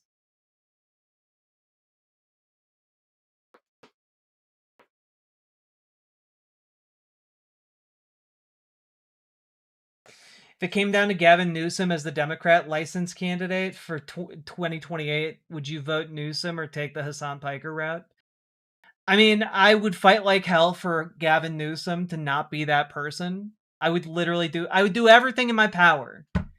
But if it genuinely came down to it, like, I would probably wind up biting the bullet and voting for Gavin Newsom. But, like, I would not be happy about it, and I'd probably also, like, start taking steps more seriously to try and, like, move to a different country.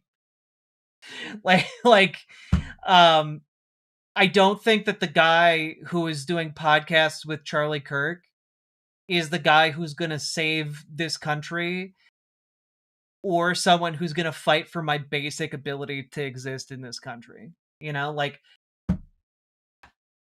I don't know, both Gavin Newsom and whatever Republican turd is going to run in 2028 are hostile to my ability as a trans woman to exist.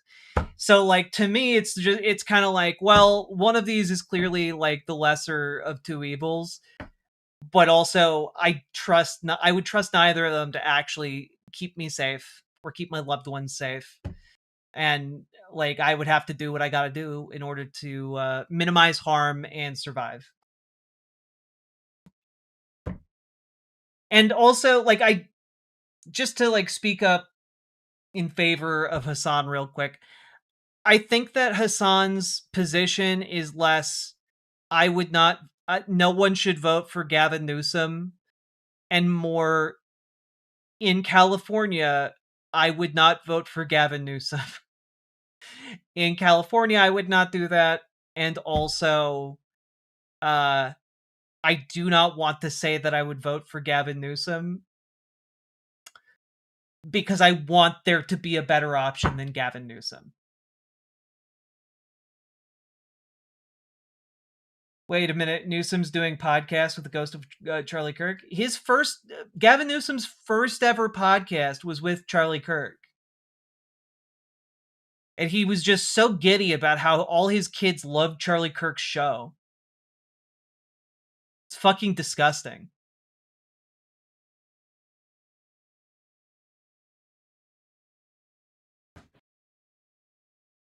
At some point, lesser of two evils is just throwing us into a ditch as a country. I don't know. Look. There's a thing called triage, chat. Can we just like fucking... Is all I can see whenever I hear I hate name. this conversation. Also, Sake Tanuki, thank you for the 5 tier 1 subs. What is this?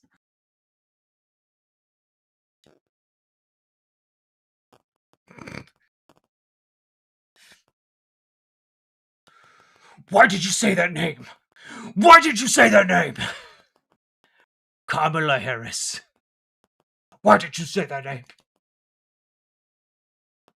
Thank you for the 5 tier 1 subs. Very much appreciated. But I will say, the entire purpose of lesser of two evils voting is effectively triage.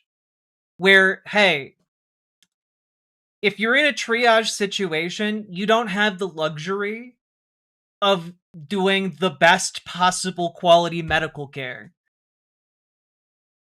You know? Like, you do not have the luxury of, like, the top of the line options. Instead, you have to make decisions like, well, I guess we'll take, you know, we have to decide whether or not to take, you know, your entire arm off at the shoulder, or if we take off, like, you know, your hand and leave you, like, the rest of your arm. Like, that's kind of where we're at when we start talking about, like, lesser of two evils voting. And the goal of, I want to remind you of lesser of two evils voting, is to save lives. And, like, that's the fucking point.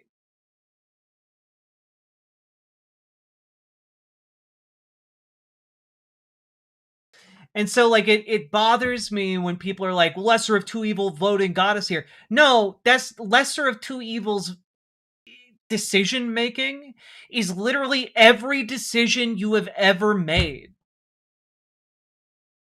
That's literally every decision you've ever made. Like, lesser of two evils option, you go down the stairs carefully holding the railing, or you dive headfirst down the stairs. Those are your two options. Which do you pick? Well, most of you guys, you pick going down the stairs while holding the railing. And, like, there will be a certain percentage of people, though, who are like, I'm gonna live my best life, and hurl themselves face first into the concrete at the bottom of the stairs. And, like, I'm oversimplifying this with hyperbole, but I hope it's making my point here.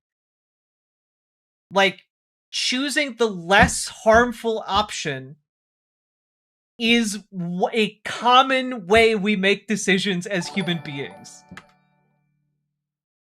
I just desperately want the candidate to actually call out the Dems for how shitty they've been for decades. Even Jon Stewart does that more than AOC ATM. It's true. And I do think that AOC is maintaining a tactical silence. Because she wants something. She wants something, I think, very badly. I slide down the stairs on my asterisk like a child's smiley face. Hell yeah. You get yourself your laundry, that laundry hamper and go down the stairs.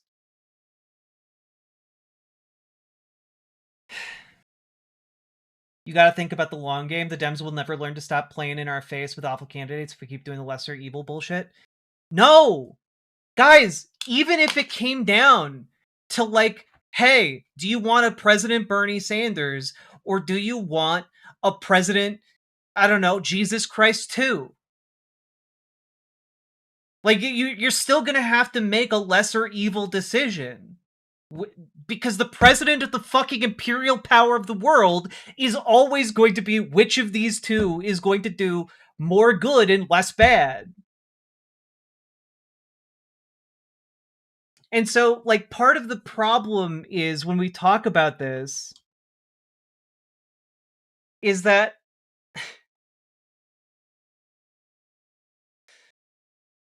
part of the problem when we talk about this is always, and this is the part that makes me just fucking furious, is that people are hung up on this idea that, like, really the thing that's at fault is the choice that we make at the end of a 4-year process. When the thing that is at fault is the 4-year process. It's everything that happens between that point when you're in the ballot box. That's the thing I fucking just I go into a rage about. Because, like, the way you make the Democrats learn is not at the ballot box. It's during the time when we organize between the ballot boxes. It's by going to your local party, building up your local power, bringing other people into the party, convincing them of your farther left positions, and changing their power base. It is not, in fact, when they lose. When the Democrats lost the 2024 election, their recalibration wasn't, oh geez, we have to pivot further left. Their recalibration was, let's become more conservative, trans people, and having a nominally supportive idea about trans people. That's what lost us the election. They tried to pivot right when they lost the election. The only thing that stops them from pivoting right is the mass organization of people.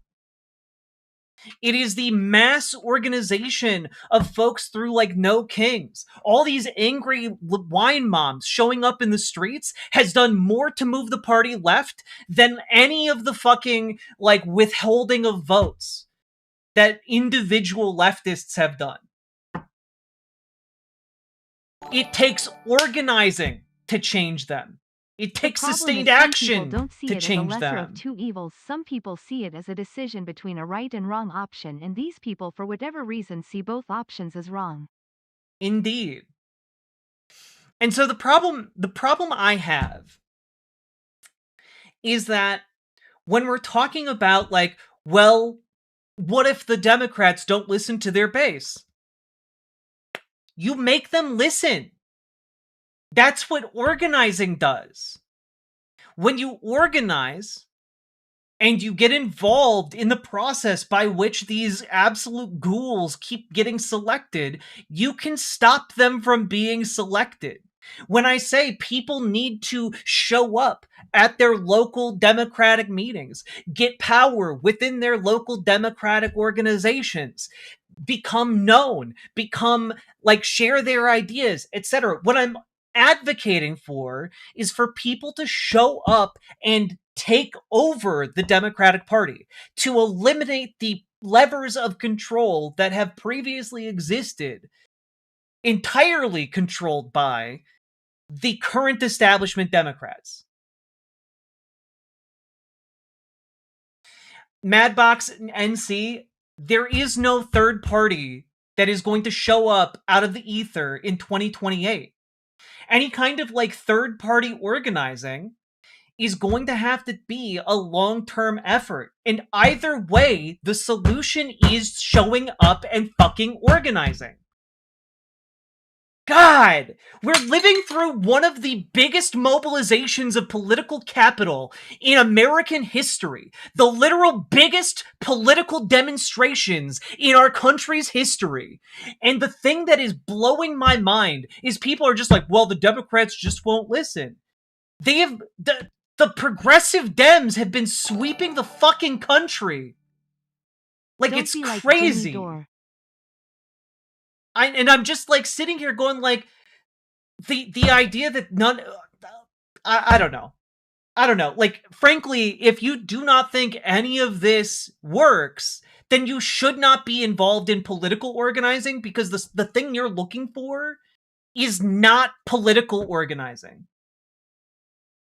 You're looking for something else. And I don't know if it's a fantasy of like some kind of revolutionary wank. I don't know what it is. But we are currently living through a once-in-a-lifetime era of political mobilization, and I'm trying every fucking day to get folks to turn out and take advantage of this time. For what it's worth, even though I have a lot of doubts about taking over my local Dems, the organizing I've done has largely ousted the Zionist ***** in first place in my 12. Yes, exactly. And like, I'm not trying to tell you guys that taking over your local Democratic Party is going to be easy. It's not. It requires showing up. It requires time investment. It requires getting to know people. It requires bringing more people together. It requires a lot. But this is the avenue available to us right now. Could we table this discussion for another time? No, and fuck you.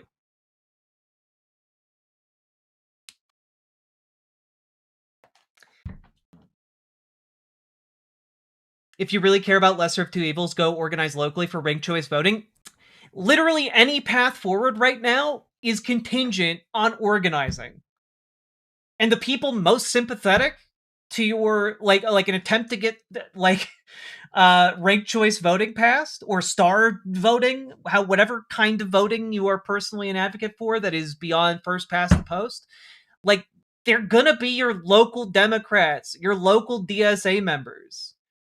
Like, that's what's going to be effective in pushing these ideas. And so, like, I'm not opposed to third-party organizing. I'm not opposed to, like, other forms of organizing outside of the Democratic Party. But I want it to be effective, and I want it to be real.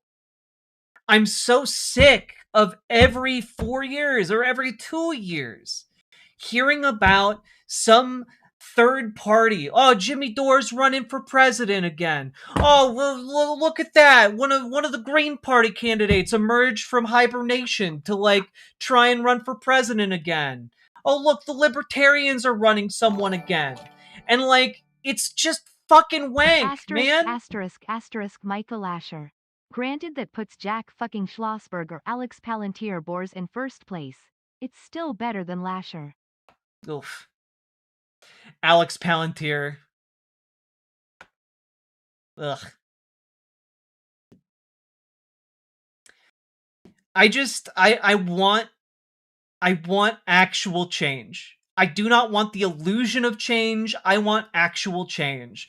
I want actual change that is going to be sustainable, that is going to be real.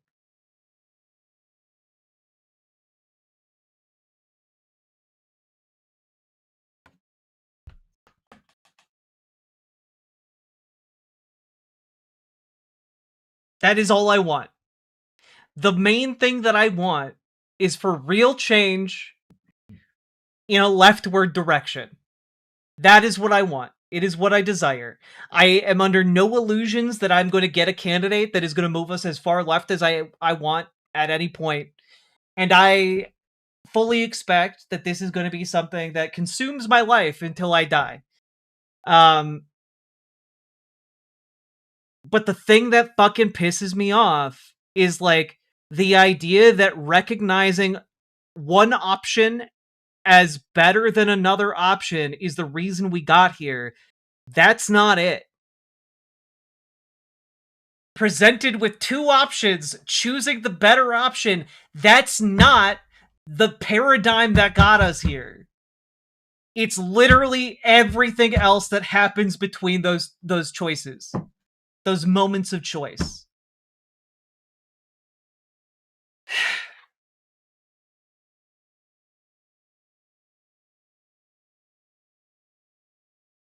Like, it's...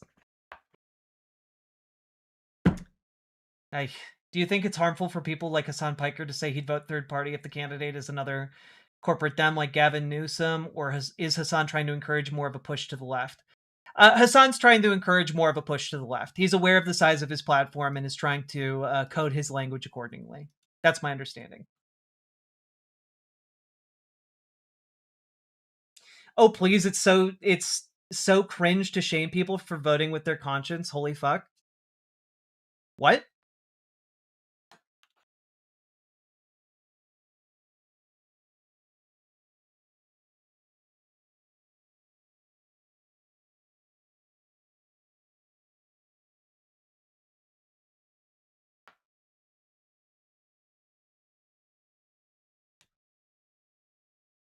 I guess I made the assumption that people were making their political decisions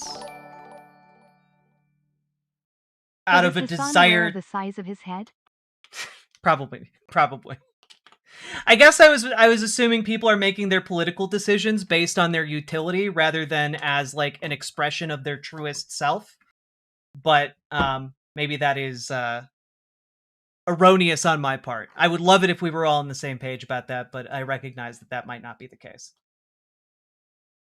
I just don't view... I fundamentally do not view voting as, like, you know, an act of self-expression. I view voting as utilitarian.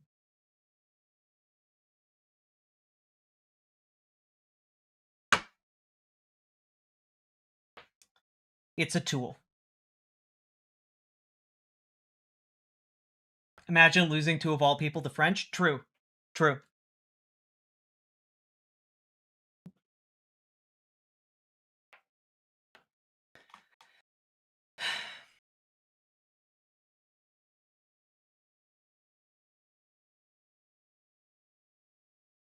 Is it okay to ask to look at the link I sent?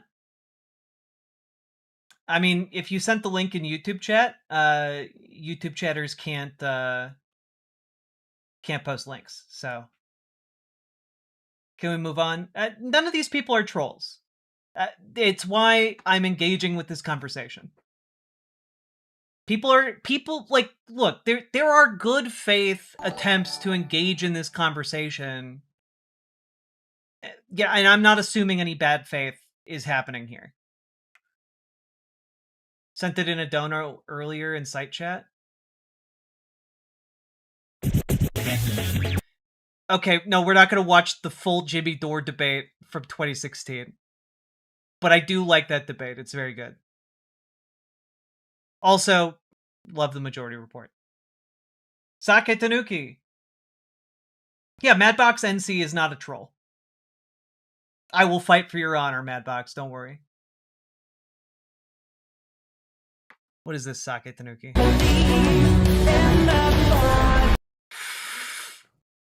How have I never seen this particular Amon animation?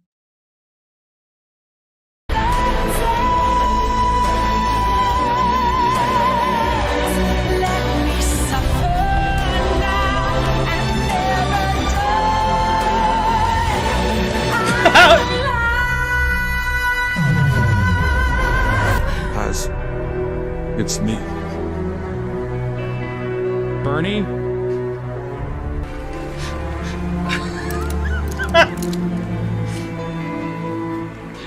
Man, his head is so fucking small. It's so fucking funny.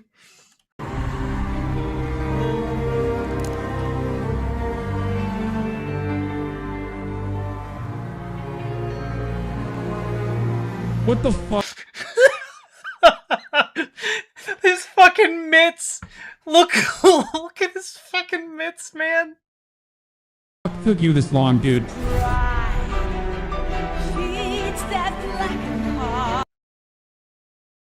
I have never seen this. This is the best one of these I've ever seen. Oh my god.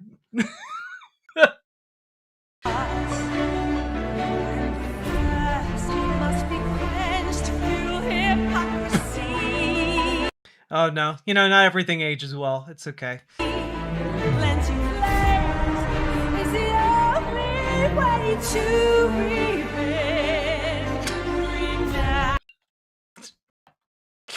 Divorced emerald mine inheritor. Oh fuck.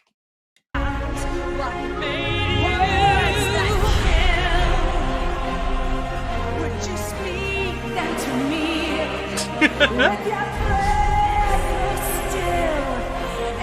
got 3 people owning more wealth than the bottom half of the American society. That is insane, and that has got to end.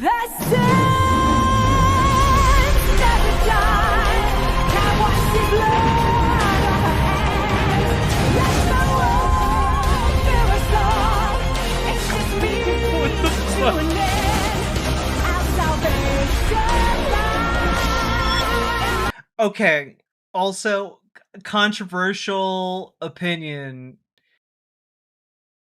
I play the shit out of this game. I would play the shit out of this game. Like, just get Hideo Kojima on this, okay? Hideo Kojima could absolutely knock this out of the park, alright? This could be his send-off to Metal Gear.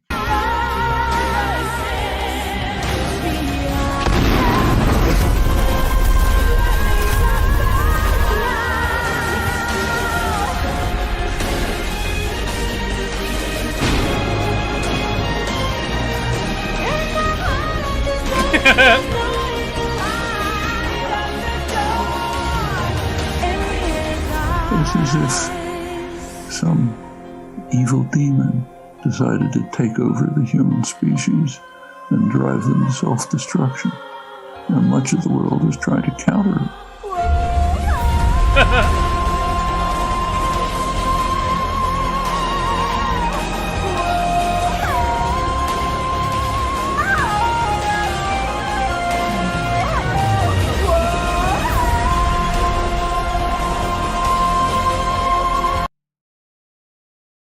I'm sorry, is this just straight up Revolver Ocelot is in the background? Like, Danny DeVito, Bernie Sanders, Hasan Piker, and just still Revolver Ocelot?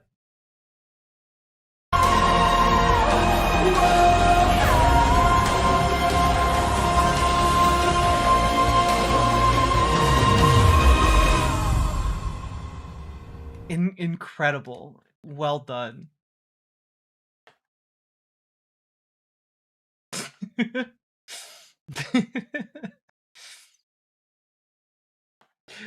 Oh, that was good. Thank you very, very much, Sake Tanuki. What is this, Nathan? This is a caffeine suppository. It's a caffeine what? I'm not sure I'm understanding you correctly. You understood me correctly. It's caffeine for your asshole. It is what I thought it is. Or was. I think that's about all of that I need to see.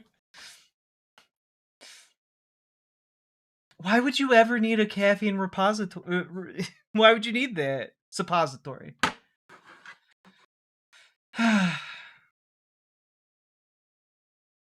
Can-Am Rock! Welcome to the Riverboat site. The evolution of coffee enemas? Hell yeah. It kicks in faster? But like, how fast do you how fast do you really need caffeine to kick in?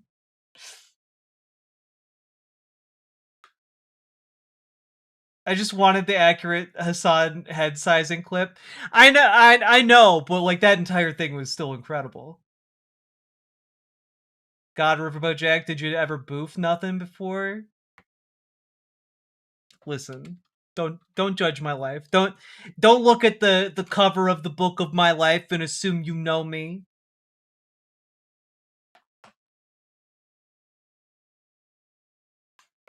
Just have dignity and do math.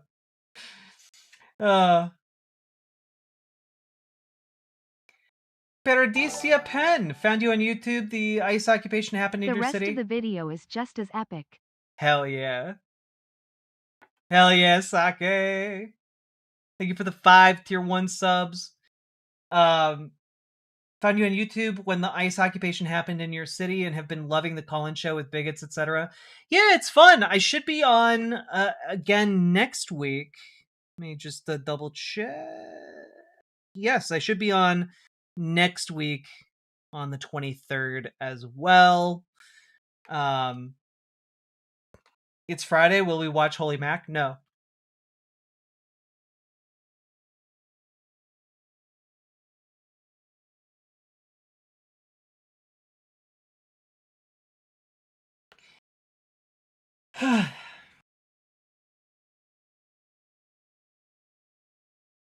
I live a very fast-paced life, Jack. I can't sit and drink the coffee. I can only sit and shove the coffee up my ass.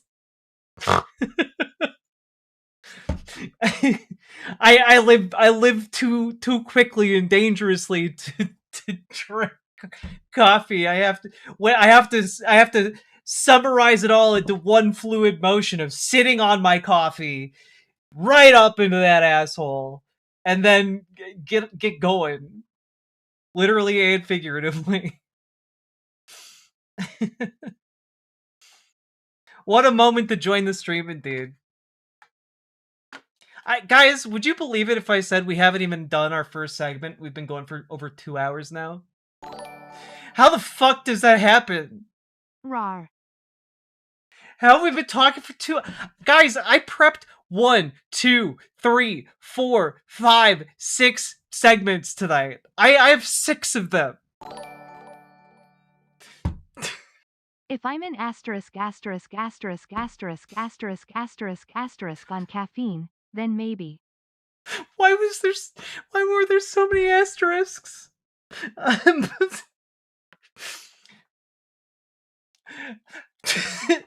For the record, everybody, Sake Tanuki was making an asshole joke.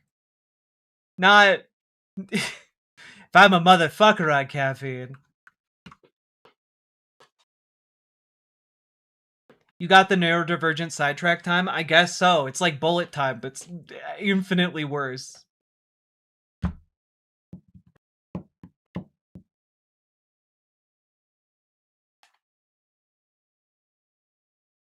My sister-in-law is a nurse, and she says at least 1/4 to 1/3 of her job is removing foreign bodies from people's booties.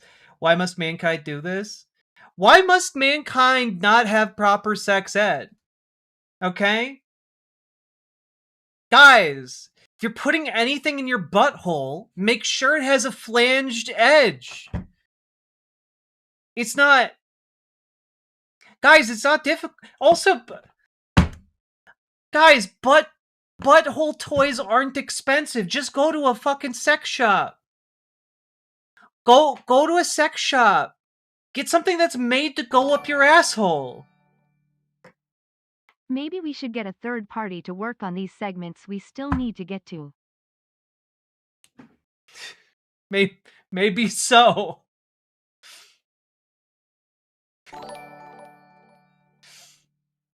Flanged edging is key to humanity's survival. It's true.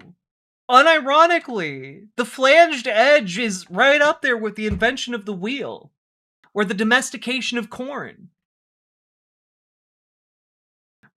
What, like a coward, I trust my body? No. Don't trust your body, it's stupid and made out of flesh. But going to a sex shop makes them feel icky? But, okay, on the other hand, I don't know, getting a fucking Sharpie marker lodged in your rectum is also gonna make you feel pretty icky.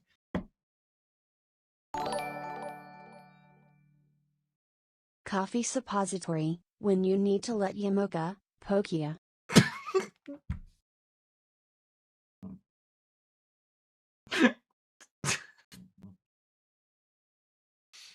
God damn it.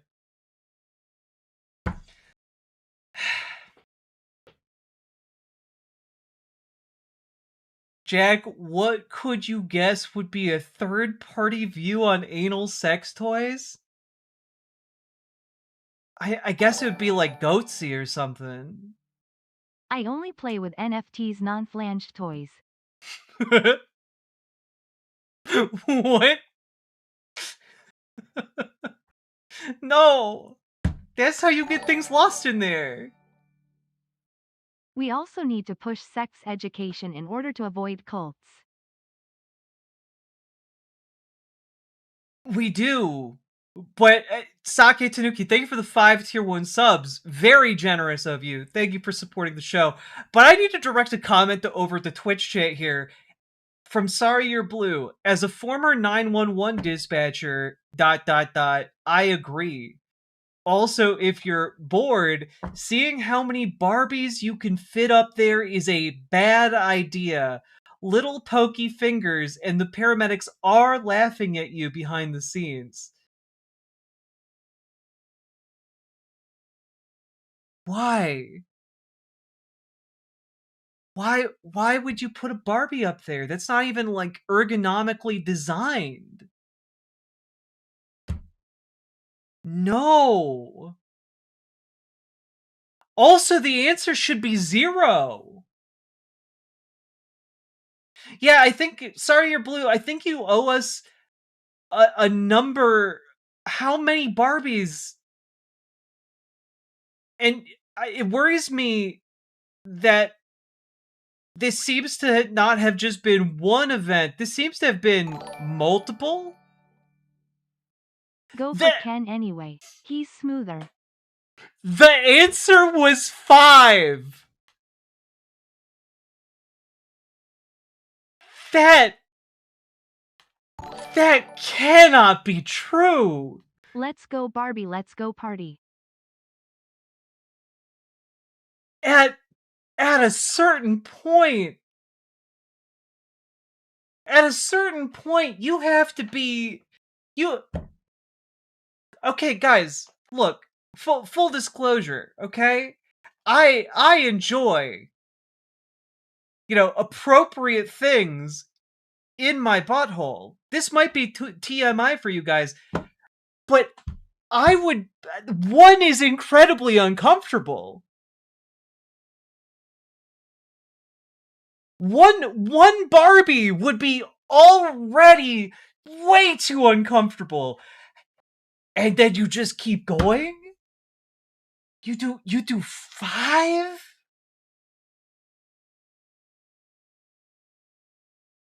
Heaven, God forbid a person has hobbies. Look, I am not casting aspersions on the Barbie collecting community. Just one very specific segment of it. Oh God, oh God. How do you know one I'm making assumptions that that one Barbie with all of its angles would be uncomfortable.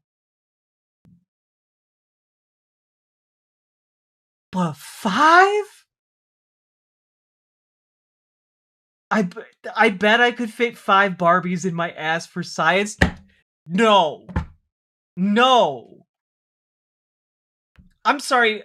We're talking like full Barbies. Those things are big. Barbie are getting brown hair after this. Yeah, you're gonna have to spend ages brushing that out. Please do not. I can't believe I'm saying this. Please don't shove Barbies up your ass. Only the weak believe in TMI and too many Barbies for one's rear. I am.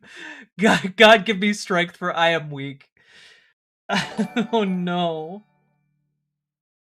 Proctologist Barbie. Available now.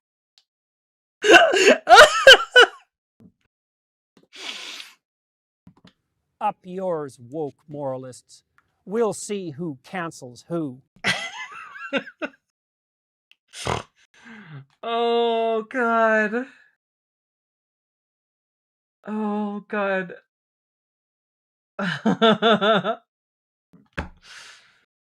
Holy shit, guys.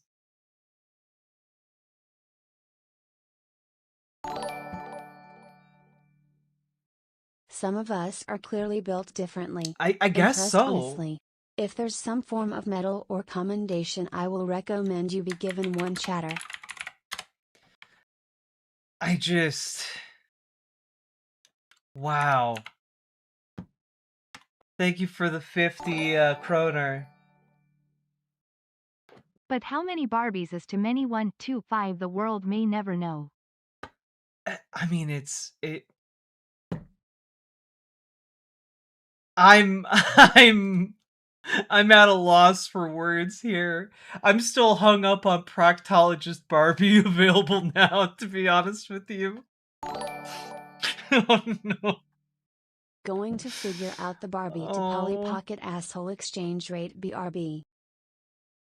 Are the feet big enough to count as a flared base? No! No, if they were big enough to count as a flared base, that person who put 5 up there wouldn't have to go to the hospital. Oh my god. No! No! I'll try Legos instead, fine. Jesus Christ. Oh my god.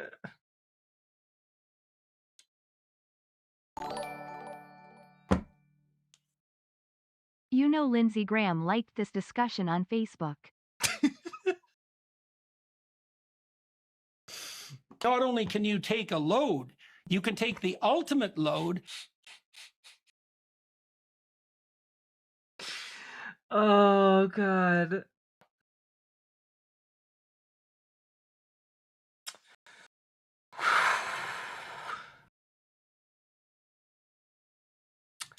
This is you know, when people ask me what I do for a living and I stumble over my words, this is exactly why. Barbie with big head mode on, maybe?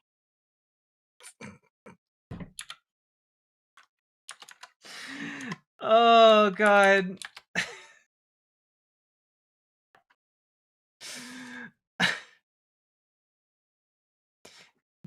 Barbies to Polly Pocket conversion. No, we're not. I am not. Okay.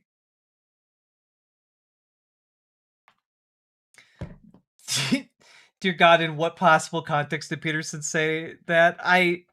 You know, I don't know. I only have 3 Jordan Peterson sound clips, but they're really good. Fuck you, buddy.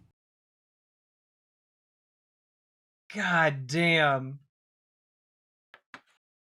Also, folks, just look. Stop going after Madbox NC, all right? They're cool. Stop it. The conversation's done. God. I do need a normal rat, but I have that not on my soundboard right here. Rat is this. The rats are all like this. The rat goes like this. So the rat's like this. The normal rat is like this. That's the normal rat. Like this, like this. It sniffs. It's like this for quite a while. He's like this. And then maybe he sniffs. Sure my link you are now a normal rat. Bar, but again, also you're a regular guy. Change your mindset. I can't do it. Rah, It's too difficult. rah, It's all my fault. rah, When will I be happy? rah, I hate myself. rah. I do not understand, but that's okay. If you bend the legs, you can create a faux flared base. No, well, you are technically correct. Some might argue that's the best kind of correct, but I don't know that I would count myself Beats among me every them. time. That wasn't Richard Gere, was it? You know, I'm just gonna say it was, and you guys can try and prove me wrong. All right, how about, guys, you know, hey, hi. So, I did promise you guys that at 250 subs, we would do the Schneidering. And we haven't gotten to any segments tonight that I planned. But I can at least fulfill that promise, because the Schneidering is now upon us. Alright? Also, Saki Tanuki, thank you for the 5 tier 1 subs. What is this? What's that? Girl, that's a booty hole. Not a hole, Keisha. A valve. There will be no segments today, dang.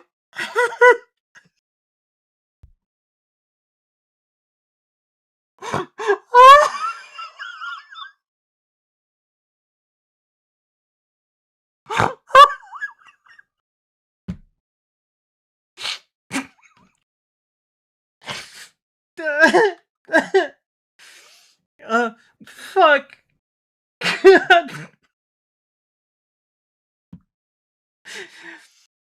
I am way too sober for what's happening right now, guys. What's that? Girl, that's a booty hole. Not a hole, Keisha. A valve.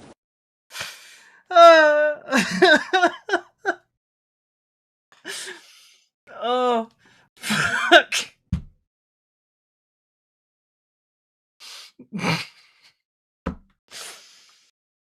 Oh, God.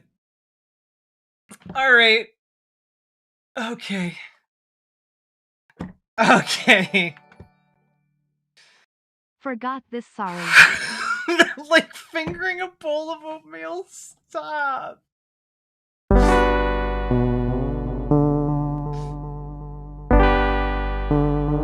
No. I don't like it. No.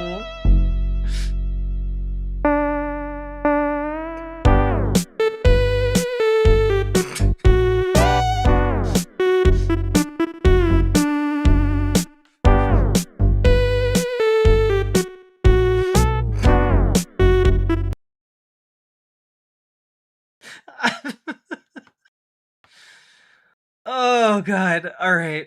Okay. Oh boy. All right. AI could never. Right? That's the thing. We live in a world where humans are just the weirdest possible little guys. Why would you ever want that weirdness to be offloaded to AI Schlorp? Why would you want that? Like, one of the most redeeming qualities of humanity is that most of us are just silly little guys. You know? You are a regular. True. This is, look. I'm not gonna lie. This is my heart song right here. You are a regular guy. You can enter a space. You are a regular guy. You can enter a guy. You are a base guy. You can be. You are my brother guy. You know how to answer. You are a regular guy. You know my brother is. You are a regular guy. You know how to wake up. You are a regular guy. You know how to move it. You are a regular guy. You know what it means to fully fling myself onto the comet. Wow, I found that one strangely inspiring. Love it. Love it. But you guys can't stop the Schneidering. All right, here we go. We've got a tight 8-minute long set from Rob Schneider. Let's go. Okay? This is some real conservative comedy. And look, you might think that like conservatives just can't do comedy. You might think that. But buckle up, folks, because Rob Schneider is here to do some truth bombs. All right? Truth bombs. And if you don't like it, you just can't handle the truth, all right? You're just a woke snowflake liberal, all right? If you don't enjoy this comedy, you are just a liberal. You know what? You might even be a filthy communist.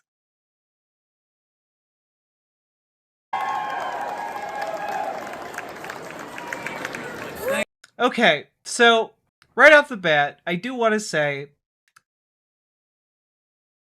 I haven't watched this, and so I was woefully underprepared for the abomination that he appears to be wearing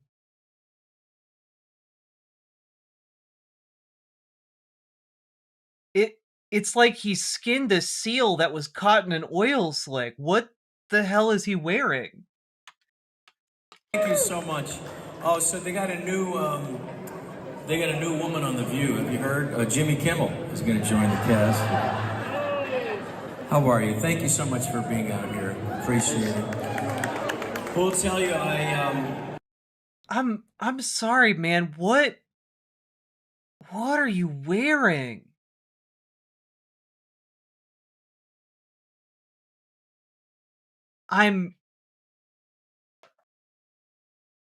Okay, look.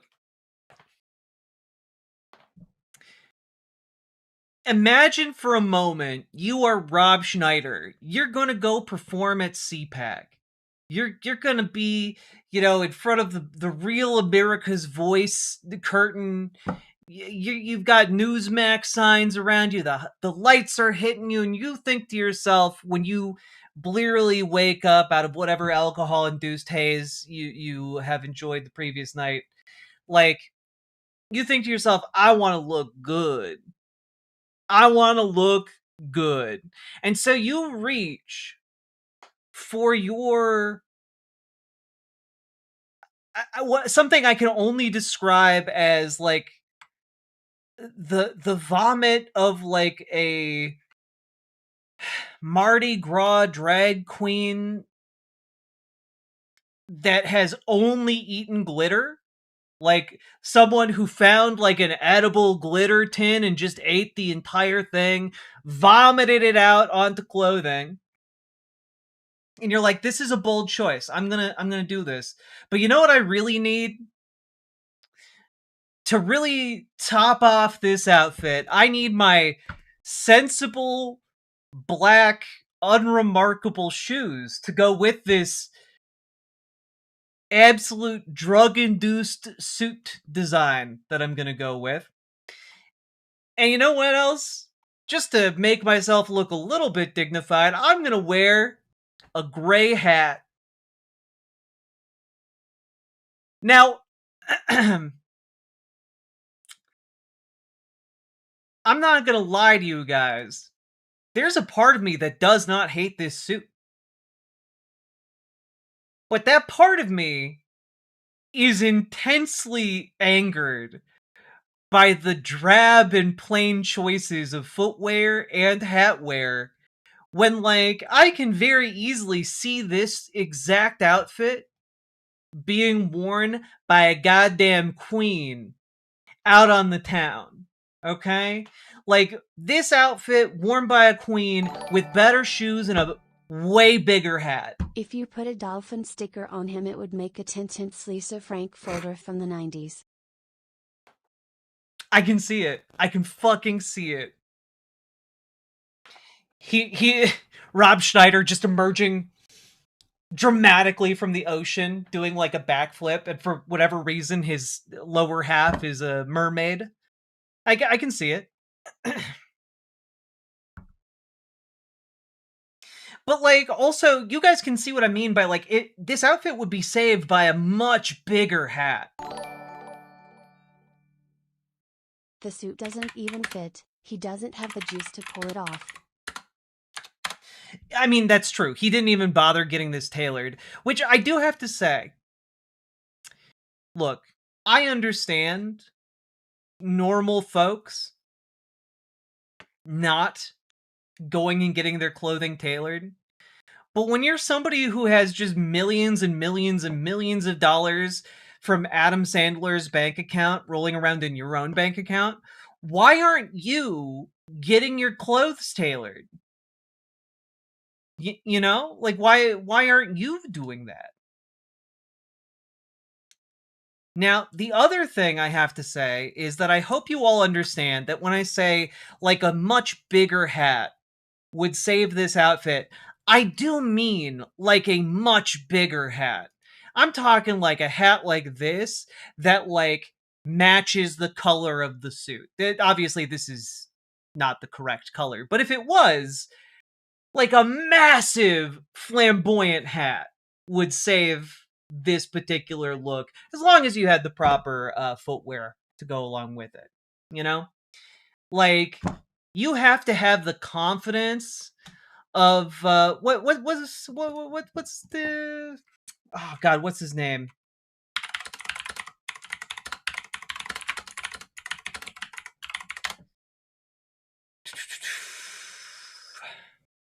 Let's see. I'm looking for the example vibe. Okay? The example vibe here.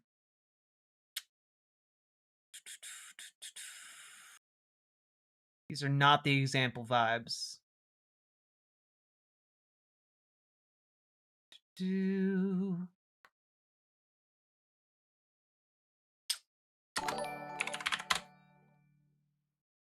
First Rob Schneider was a gigolo, then he was an animal, now Rob Schneider is a comedian, and he's about to find out that being a comedian is not as easy. Hell yeah. Also, thank you for the 5 tier 1 subs, Sake Tanuki.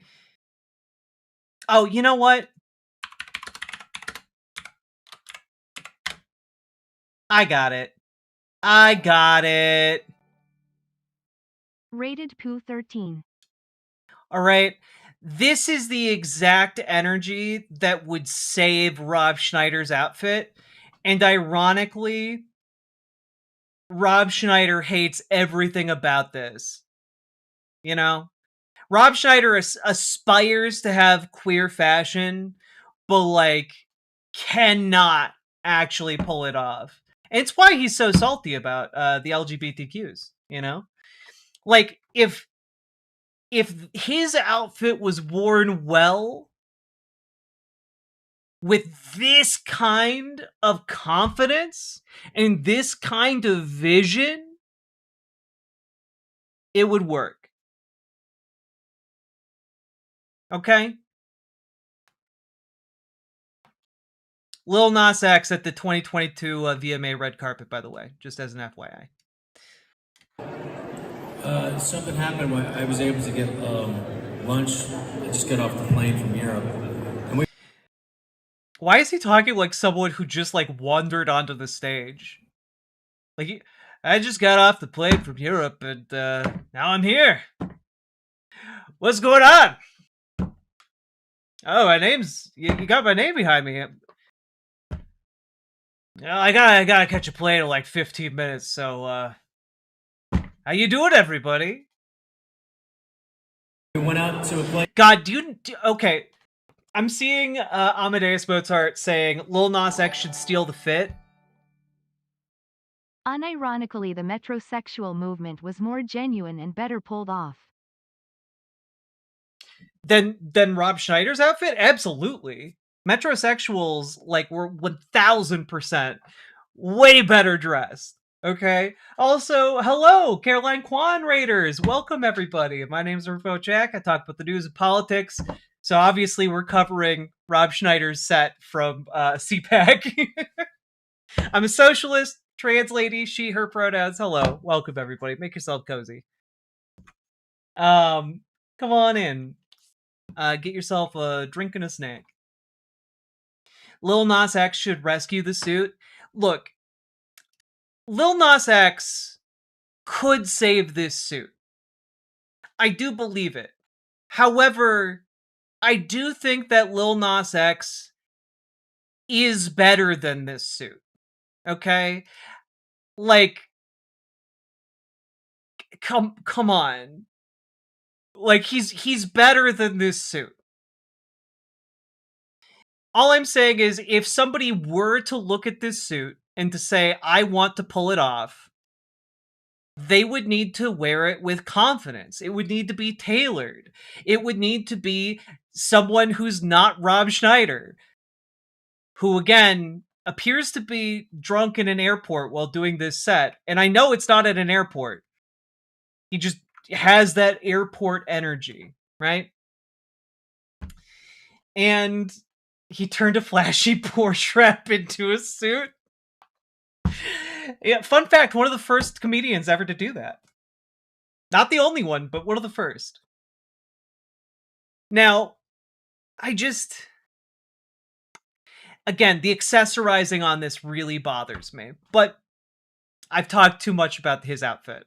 He's here in town in Dallas, and the waiter was a little nervous. And I said to him, and he's a Mexican guy. And I said, "Are you okay?" And he said, "Mr. Snyder, I'm just a little nervous because I am not here legally. And I'm afraid that ICE is going to take me back to Mexico." And I felt like, wow, that's awful. Because these are the people that we want in this country. People who are working really hard. Then he completely screwed up my lunch and was like, "Get this guy out of here. You can't screw up lunch. That's the most important meal of the day."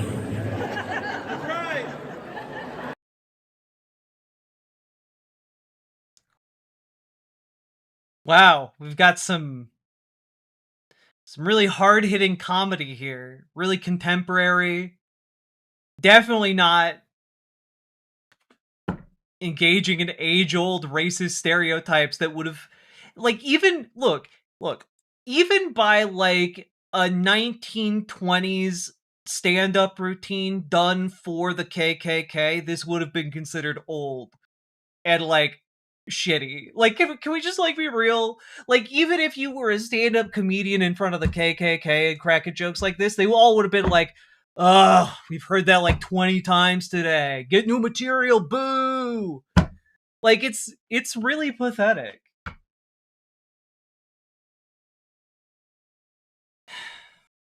God. The joke is we're demons. Yeah, the joke is, maybe Rob... Look, guys, maybe I'm being unfair to Rob Schneider's brilliant commentary here, okay? Maybe he's really making fun of conservative comedians with his jokes. Maybe he's just like, "Look at us, we're all hateful pieces of shit." Ho! Maybe he's really breaking ground. He's gone undercover. This is just a deep, long play of comedy to see, how this all goes. My favorite, Oh my god, there's a fucking child right in front of the camera. Oh no. Oh no. Oh god, I didn't know people brought their children to CPAC. I literally didn't think they let you in if you were under the age of 63. Oh no. my favorite thing, my favorite comedy, my favorite comedy. Is he holding a knockoff Woody from Toy Story? What fever dream world do conservatives live in? Run, boy. Now's your chance. His Instagram, Mexican guys crying. Have you seen that? It's pretty funny. Please, El Presidente. Yeah. Nothing's funnier than minorities in tears.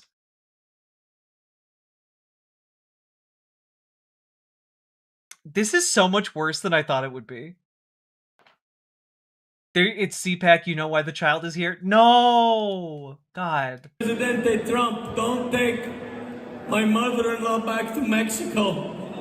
She's not here legally, please. Her name is Maria Reyes Gonzalez. She lives at 311 Nelson Avenue. She's 4'11", 293 pounds. She's there right now. I'll help you pack her shit. So anyway, I will say... God, how many horse tranquilizers do you think he did before getting on stage? 5?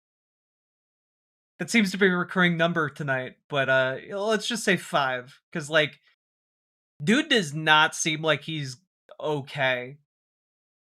Maybe the open, naked bigotry is really weighing on him, you know? Oh boy, a crappy rehash of the "I hate my mother-in-law" joke. Wait a minute. There are jokes about how people hate their in-laws? What groundbreaking comedy is this? What is it? 6000 BC? I do not believe that Somalia is sending us their best. We're not getting the engineers, the doctors, the lawyers. If they have any in Somalia, we're not getting any. They seem to be... Can I just say, like, if I were to be a judge of the quality of comedy at CPAC, which I am, that's what we're doing here. Can I just say, if you're not making this guy laugh, you're literally like, you're not even clearing the lowest possible bar. This guy is just over here dissociating. Getting the not very good ones. Pirates, I know. And who wants their babies babysat by Somalian people? I mean, didn't anybody see Captain Phillips with Tom Hanks? They're pirates. A lot, not saying all, most. Not saying all. But that just goes to show you what an incredible country that we live in. Okay, look.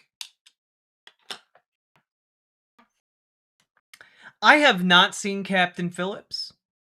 My main exposure to this film is the meme, obviously, the I'm the Captain Now meme.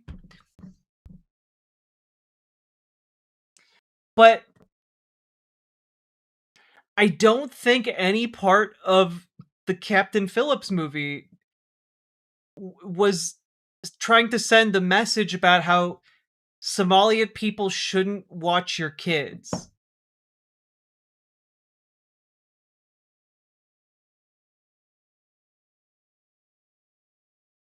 Like,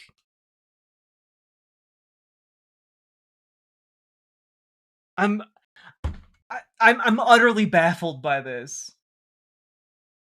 What is this for Nick Shirley? I bet it was for Nick Shirley. You know, like Nick Shirley was at CPAC. Maybe maybe Nick Shirley and, you know, Schneider met up at the horse tranquilizer dealership. I don't know. I don't know how this works. He's telling racist jokes to racists and he's still bombing hard. Yeah, he is. It's kind of beautiful to see, in a way, like in the sick, twisted way of as somebody who watches a lot of conservative talking head folks. It's nice to see, at the very least, his racism is just so unfunny to these people that, like, only one or two people in the crowd are really even trying to engage with him.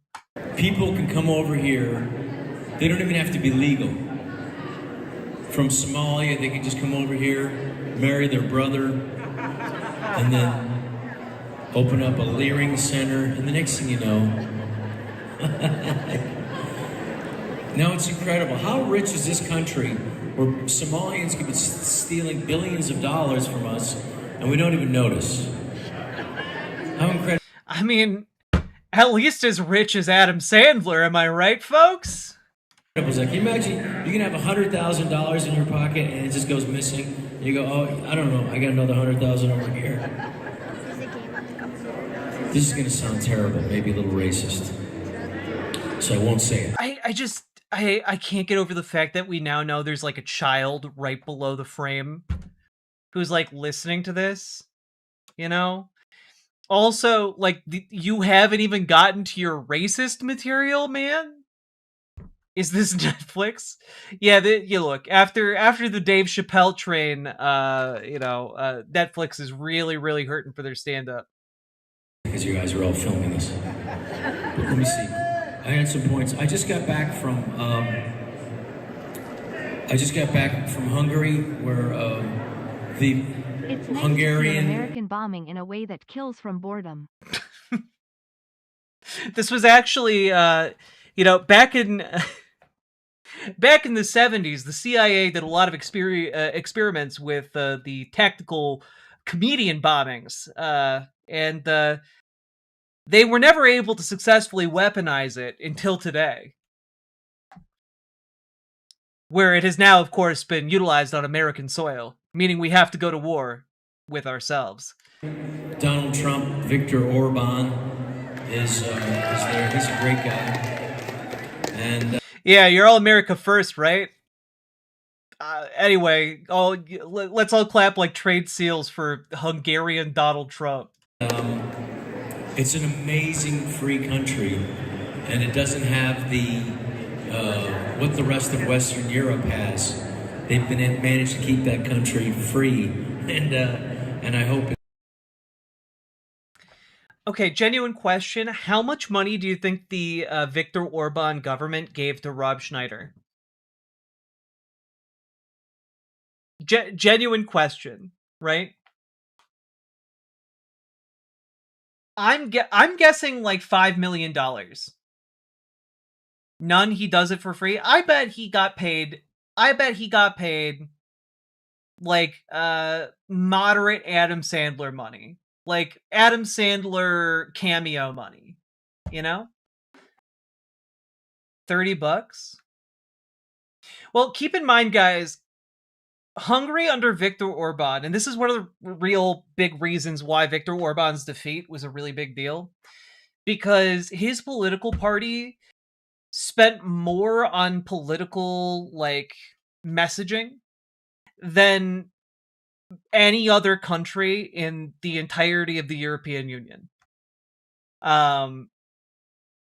Like, they had a budget bigger for propagandizing in Hungary than like the entirety of political spending in like Germany. Like it's nuts. Yeah, at least $100 US in a Mexican Coke. True. It maintains that way. So, and I did that, and I wrote some notes down. What else? Bro, you've been talking for like 3 minutes. Are you already out of material? Bro! This is your job, man!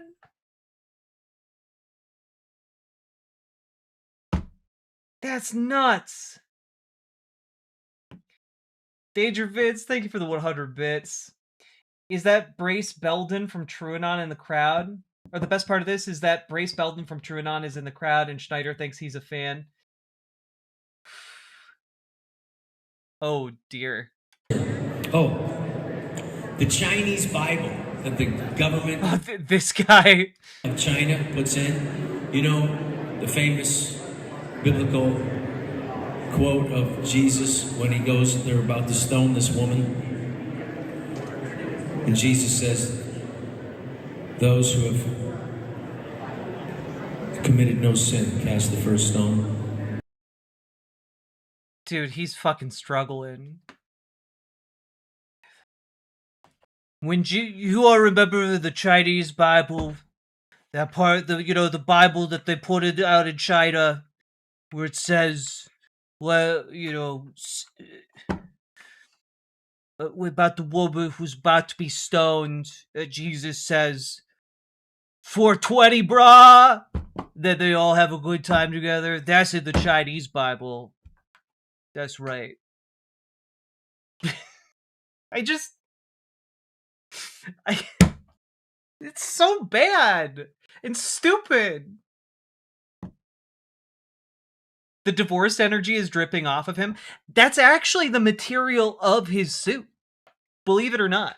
If you check the tags, it says divorce material. Ironically enough, that is also the title on top of his stand-up jokes that he wrote for this set. And so they all drop their stones. In the Chinese communist version, at the end, after Jesus says, "Ye who has not sinned, cast the first stone." After that, in the Chinese version, Jesus kills her himself. It's incredible. So. Jesus kills her himself. Just like I'm killing this set. Nailed it.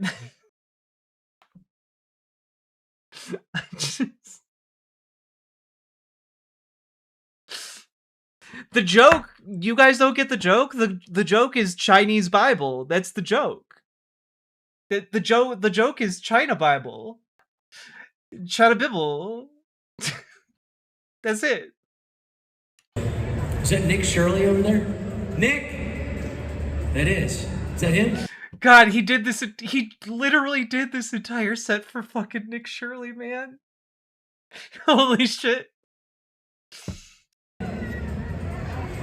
It's not. Oh, it's Alex Stein.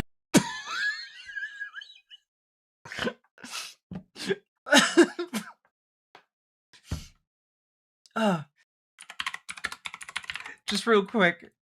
Just real quick. Just so you're all aware, okay? Alright?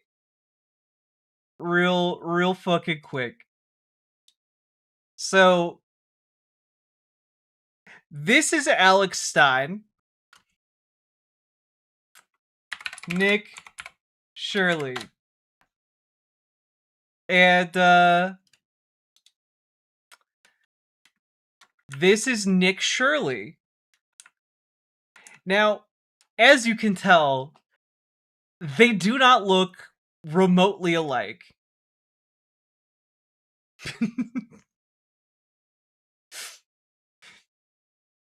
They look identical.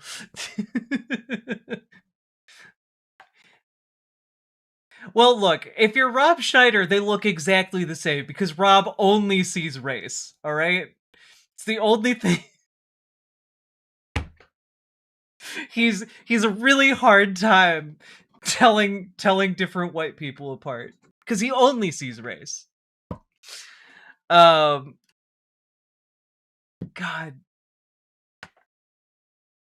I just also, to be fair, they are both similar in that they're both simultaneously the worst white guy you know. You know, like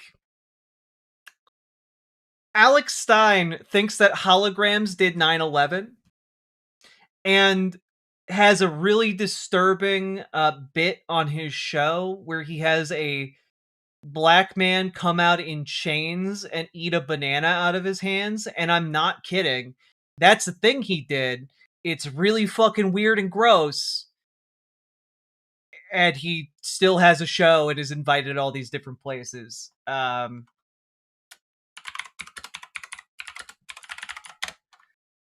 Yeah,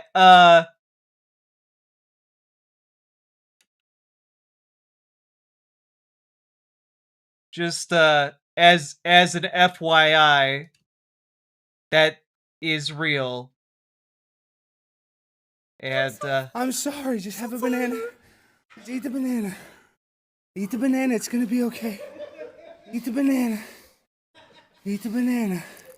Stick it in your mouth. Stick it in your mouth. Stick it in your mouth. Yeah, that's Ian Crossland from Tim Pool's show. Looking like even this is a bridge too far for him. Stick it in your mouth. Stick it all the way in there. Get it in there. Get it in there. Get it all the way in. As deep as it'll go. Yeah, I'm gonna not play the rest of this because it's really fucking gross. But yeah, anytime I hear Alex Stein, the two things that there are three things I associate. One, that clip. Two, hologram 9/11. And three, he's the guy who sexually harassed AOC multiple times. And he's really gross, and yet he continuously pops up in these conservative places like he's a normal guy. Like, yeah, he's really fucking gross. So just as an FYI, someone who can who's getting that guy mixed up with Nick Shirley, the guy who brought a bunch of masked goons into my city who then proceeded to kidnap and kill my neighbors. Yeah, both the worst white guy you know. simultaneously. Both of them are the worst white guy you know. Pretty normal for a conservative influencer, to be fair. That is fair. Like, this has become the norm for conservative influencers, and it's one of the reasons why, like, one of the number one things I think we need to demand of any kind of future Democratic presidential candidate is accountability. Like, there needs to be a wave of accountability for the freaks, frankly, who pushed ICE agents into our streets, who, you know, took this opportunity to just, like, grift their way across the world. I don't think fairness is even on the table anymore. I mean, I there just needs to be, like, a truth and reconciliation process, and that process might be years in the making, but we need to finish Reconstruction. That is my hot take. Reconstruction never ended, and we need to fucking finish it. Okay, I can't see that, McLean. Proof that Reconstruction wasn't successful and never finished. Rob Schneider in this god-awful suit. But yeah, so that's pretty remarkable. What else I wanted to tell you? Bill Gates.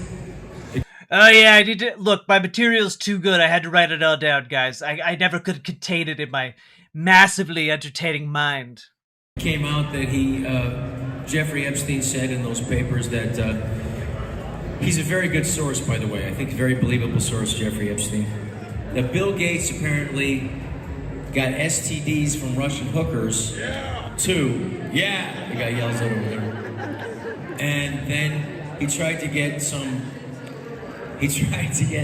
Jeffrey Epstein to get him some antibiotics so he could sneak them into his wife. I mean, I'm like, his comedy's just so bad. Reconstruction 2 is only a spicy take among Dem elites. Most of the base seems to agree at this point. I would say the vast majority of the Democratic base is way beyond, like, Reconstruction 2.0. Like, that Reconstruction 2.0 is the compromise position. Like, I don't know. Like, I've gone to some of these No Kings protests, and I could tell you, like, the Deborahs and the Debbies out there holding signs are, like, one bad day away from, like, starting to quote, like, the, you know, like the French Revolution. Like, they're like one bad day away from, like, handcrafting a guillotine to set up in their local coffee shop. You know, like, Reconstruction 2 is the compromise position for sure. Now that's terrible, but at least he had a plan. A lot of guys don't even have a plan. A lot of guys would go, I don't know how you got it. You know, maybe at Pilates. They never clean those things down over there, you know? Those yoga pants, viruses can go right up your hoo-hoo. You never know. What are you talking about, man? You should be washing your yoga... Do you not wash your yoga pants? Are you just sitting around in your pee-pee poo-poo pants, Rob Schneider?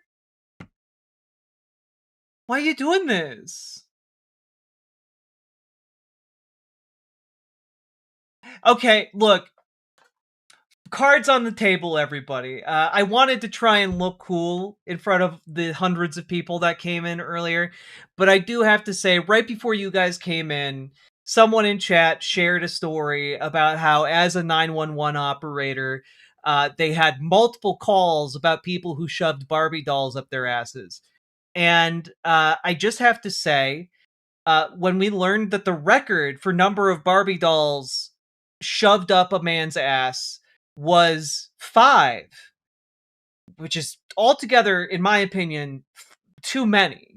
5 too many, in fact. I honestly didn't pause to think that people like Rob Schneider exist in the world.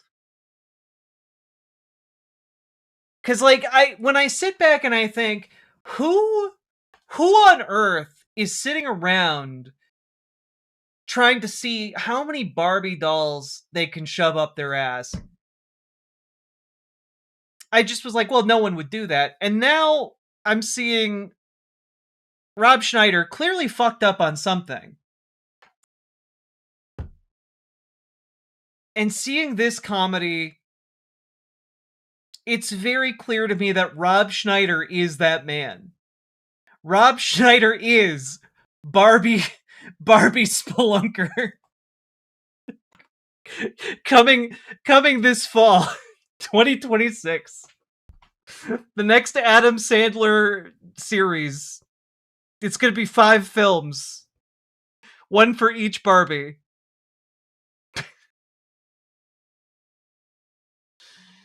Oh, God. Who gets to 4 and then goes, you know, I think I can fit one That's... No, but that's my question. Who gets to 1 and is like, I'm going to go for 2? Who's sitting around thinking, I'm going to see how many I can fit in my butt? Because, like, genuinely, who's sitting around being like, yeah, I could do 2? Before you realize you have made a mistake. It shouldn't even be a full Barbie. It's like that horror movie, The Descent. All right. But women are too smart for that kind of stuff, guys. Women will never fall for that. It's true. Women would never fall for shoving Barbies up their own asses. It's only the men. No matter how, you know, how clever you are. Honey, I just made you a new smoothie. Are you trying to sneak antibiotics into me because you got STDs from Russian hookers? That's how smart you are. So let me think what else I can say. It's kind of... Dude, he couldn't even be bothered. He couldn't even be bothered to, like, do his job here. Anyway, I can't remember any of my other jokes. Let me check my old joke book here. Distracting up here. Oh, yeah. Not that. I don't want to get in trouble. All right. What's... Not, I can't do that one. That one would get me in trouble. Let's see here. What about this one? This one just says the N-word on it. That's the only thing I wrote on this piece of paper, the N-word. Nah, I don't want to get in trouble. Get in trouble? No. I can do it. You can do it. Thank you. Well, are we gonna have, is Andrew Doyle here? We're gonna have a little talk. We're gonna ask some questions for people, have a little discussion. You guys want to do that now? Is Andrew here? Dude, when did he come on stage? Like, when did he start telling jokes? And we went out to a place here. I just got off the plane from Europe. Whole or in parts?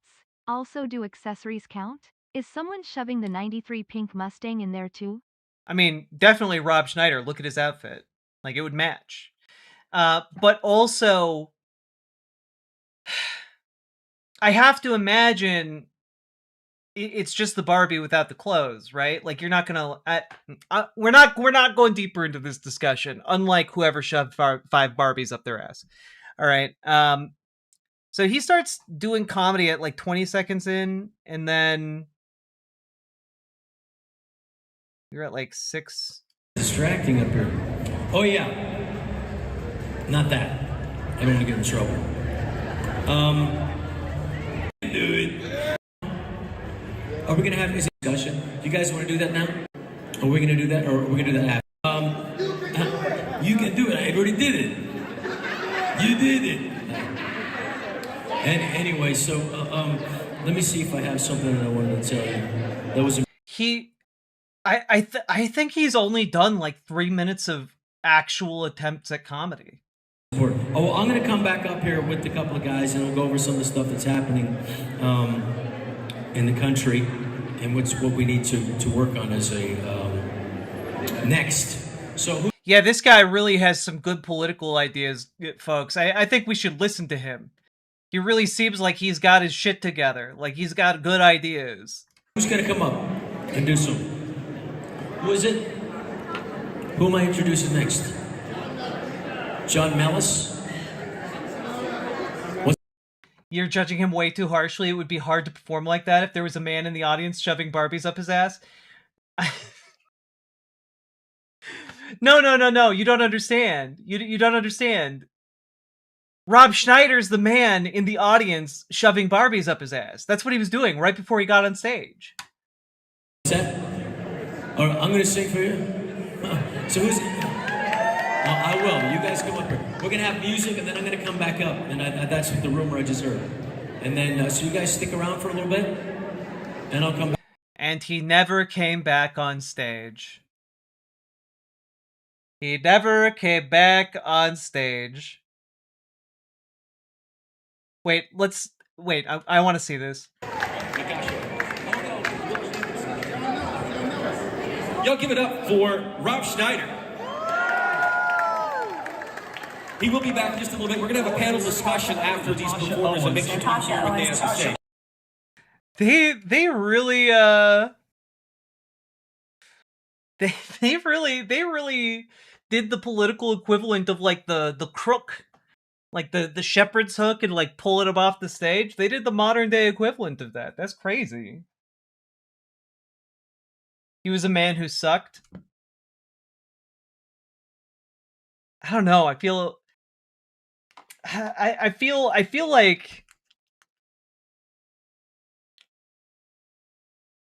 like that does a disservice to the men of the world who suck.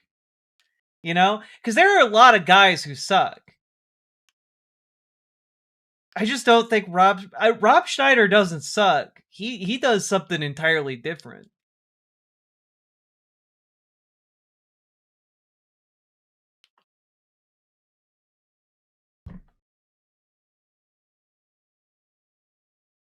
Just...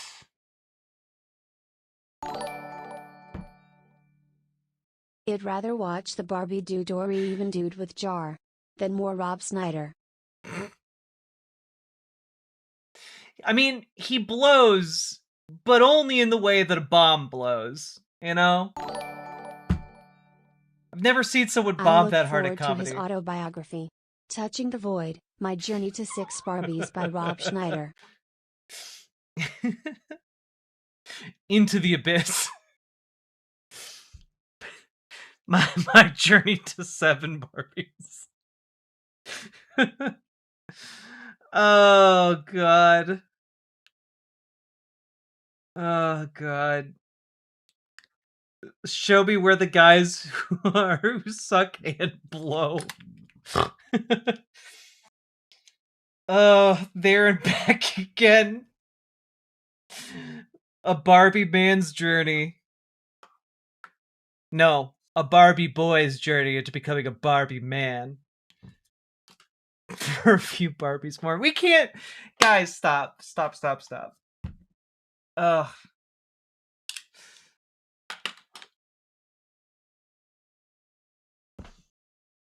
Absolute...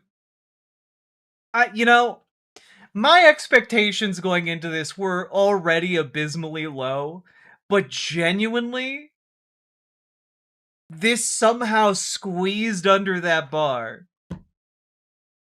It's like a one-dimensional comedy. It was just able to, like, slip under the bar. Oh.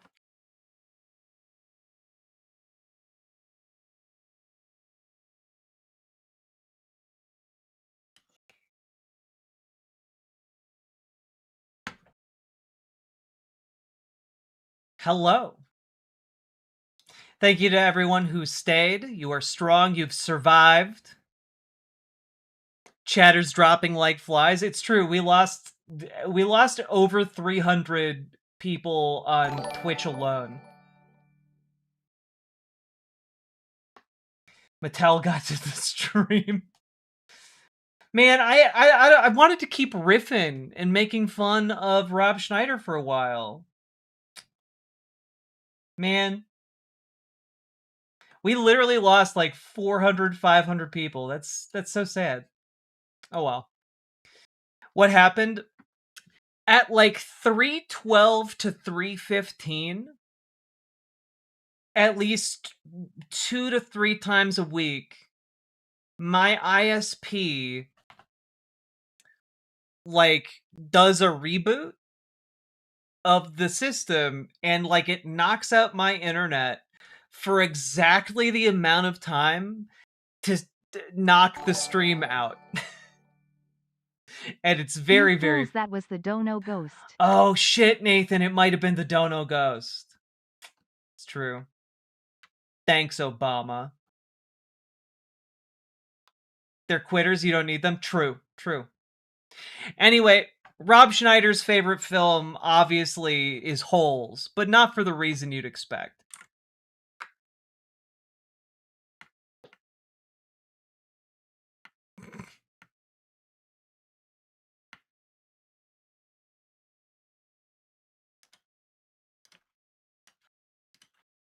Site chat player is still broken for me despite refreshes. Let me see if I can help. Can you use cellular during that time? Not in a way to like keep the stream live.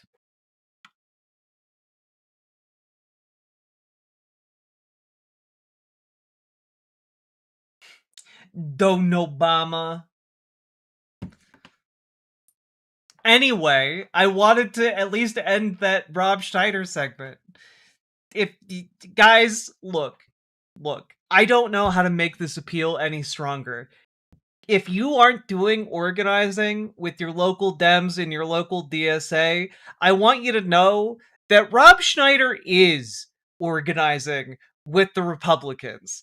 And if you don't organize in your local area, you are leaving prime real estate, primo real estate, for Rob Schneider to move in and do a comedy set near you.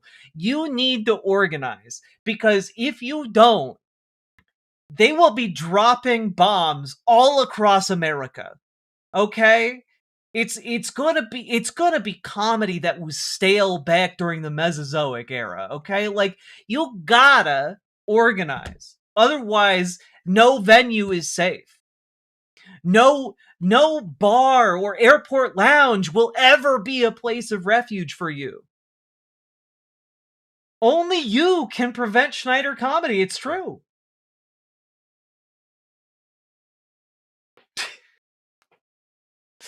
Rob Schneider is recruiting by showing his film The Hot Chick. It's true.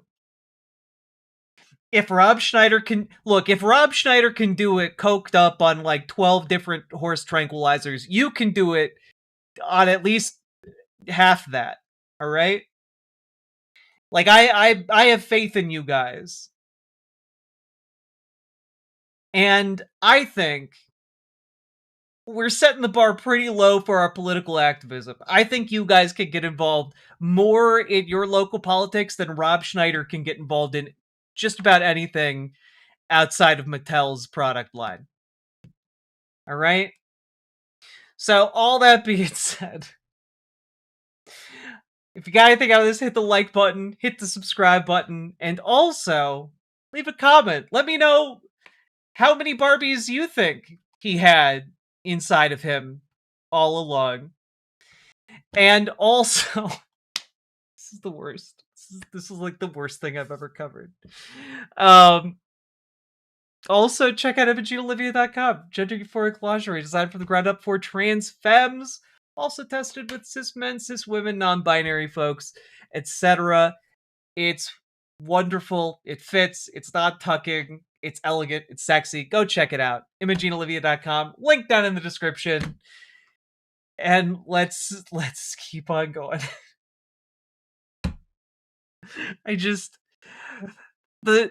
Guys, so you guys have all been listing movies this entire time. And the movie that sprang to my mind, unbidden, related to this whole Barbie situation you guys have summoned,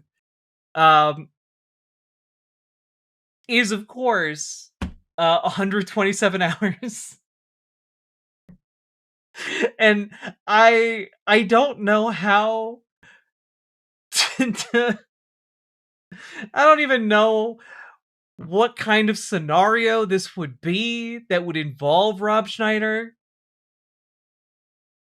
But like, God damn it. Look. You do what you have to survive. No, I wasn't thinking of 127 Barbies. No, Queenie, no, stop. No. No, is that how you all interpreted what I was saying? No. No, that's so much worse. That's so much worse than where my brain went. No. No. I'm actually excited. Do live YouTube chants help to save as video comments? I don't think so, but they don't hurt. Oh, that's so much worse. I was just thinking of like Rob Schneider's like stuck between two rocks, like out by Joshua Tree or something, with 5 Barbies stuck up his ass. Worst toy to have in you, Buzz Lightyear. When you try to pull it out, be sure the wings don't deploy. That happened once in someone's. No! No! If anything... Okay, look, I'm gonna say something controversial yet brave. Buzz Lightyear, not the worst toy to be put... Like, because the wings could act as the flanges. But if they're already in you, that's a big problem. Only a real man uses a G.I. Joe action figure. Wait, no, that was a real example? Oh god.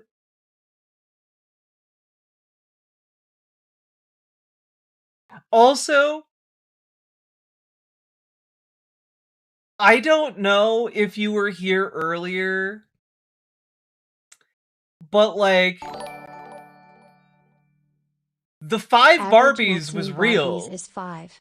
False. As well. Schneider's gay org is an outlier and should not be counted.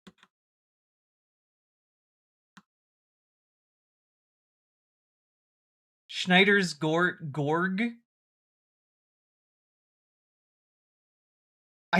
Dare I ask what?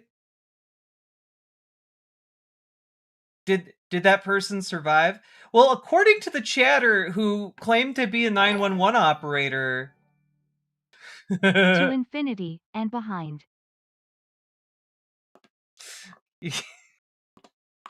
Up yours, woke moralists. We'll see who cancels who. Jordan Peterson looking at his Buzz Lightyear action figure.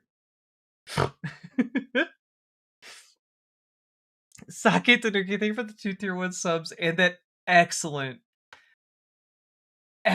reference. Also, thank you for the 5 tier 1 subs. What is this? Oh, fuck yeah, we are gonna watch this trailer. It does look cool.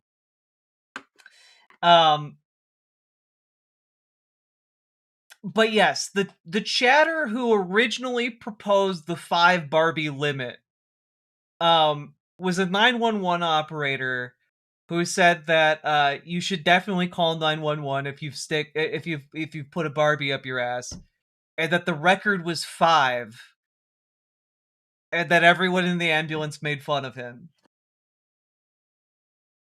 The Buzz Lightyear guy did not survive? Does that make Buzz Lightyear like one of the deadliest Disney characters?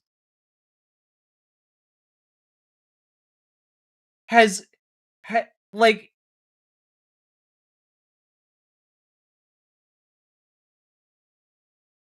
Like, Buzz Lightyear is... I mean, well... Can you really put the blame on Buzz Lightyear? Buzz Lightyear didn't murder that man. That man... He had his intestines shredded. Oh my god. It's not worth it, guys. Don't put it. Don't look. Just go buy dildos. Go buy a fucking dildo. You could get a good dildo for like $20. Oh no. This is horrible. Opens wing flaps to goat seer asterisk asterisk. No. The example was what nurses shouldn't do. Jesus. He had a friend in him and paid the price. No. Wow.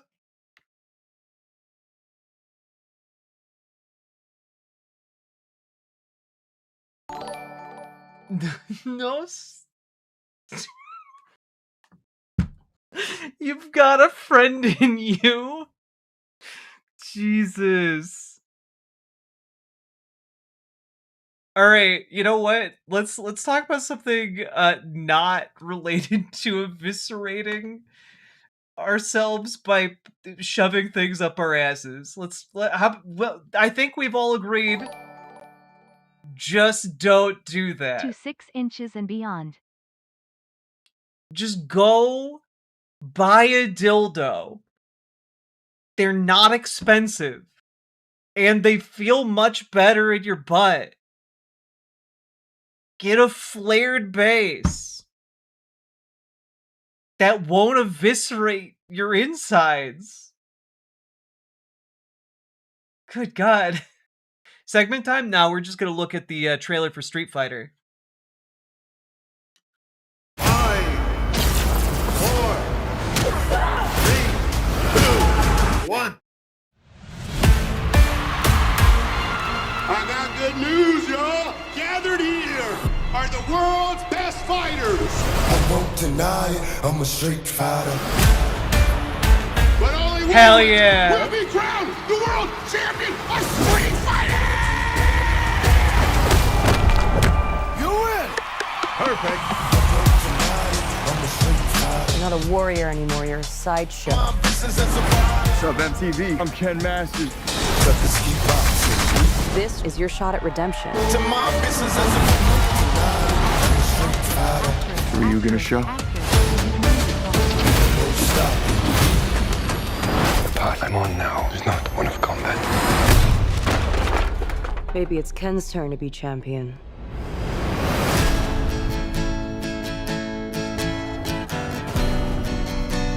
How did you find me? I'm paid This to looks find good. champions. Even if they're lost. 25 years of my life is still trying to get up that great big yellow hole. Good to see you, old friend.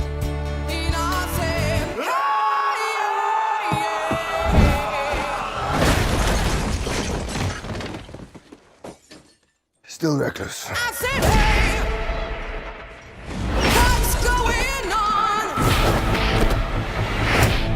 Sit down.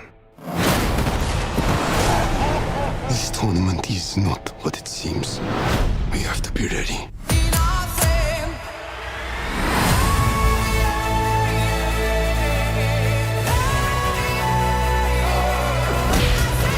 Everyone keeps going on about your thighs. I don't see what the big deal is. Bitch, please!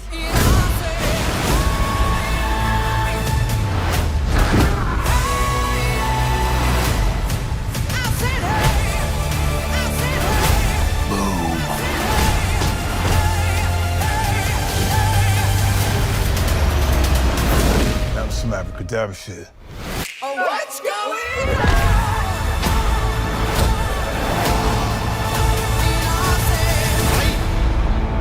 I'm positive that a fireball came out of Ryu. Do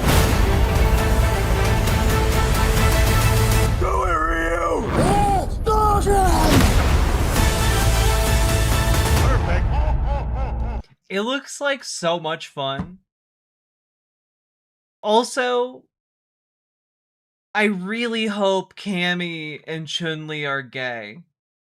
I know that might be too much to hope for, but like, that chemistry was crazy. That chemistry between them was real. Also,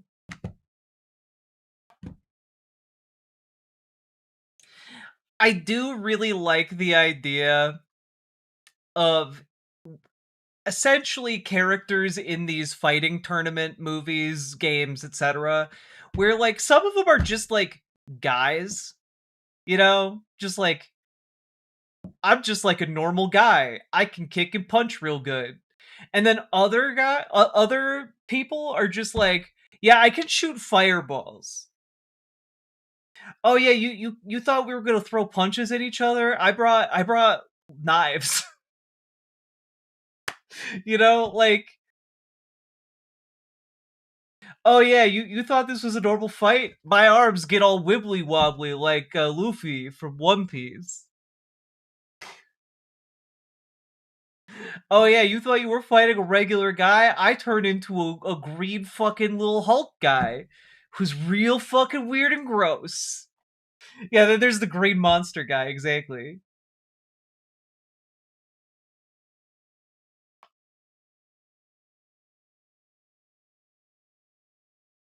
Isn't Chun-Li just that, but also thick? Yeah, Chun-Li's entire thing is just, she got really good thighs though. She got an ass that literally won't quit.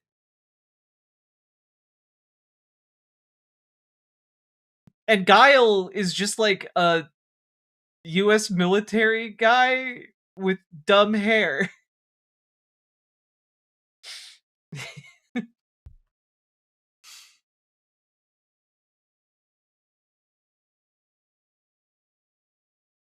We're boxing, but I turn into a poisonous gas. God, I think it's only fair though that we juxtapose this with Mortal Kombat. Mortal Kombat 2 should be coming out sometime soon. Oh, it's coming out next month. Here we go.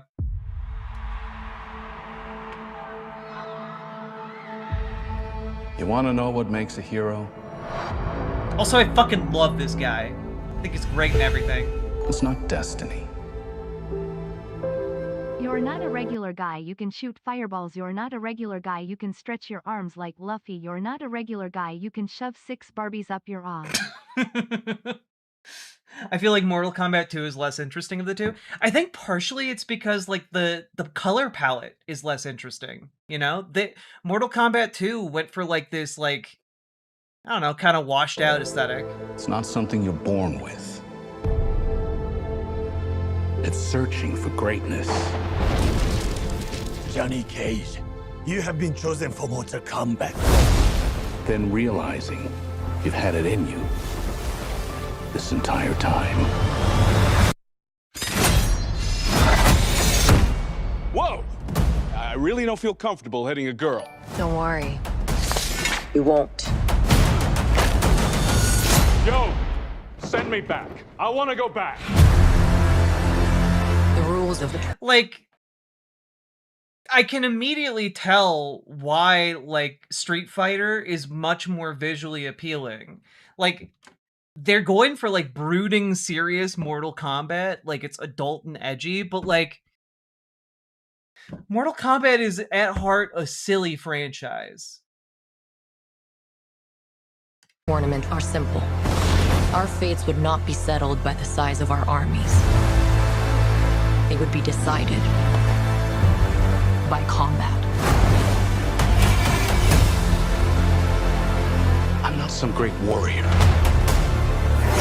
I'm not some champion. I'm just a regular guy! This is a war for the fate of your world. Finish him! Me.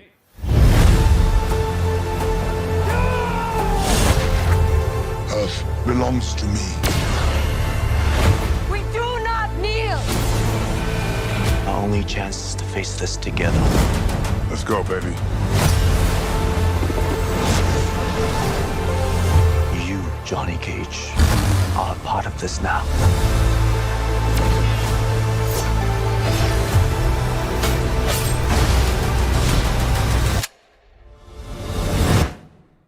It's showtime.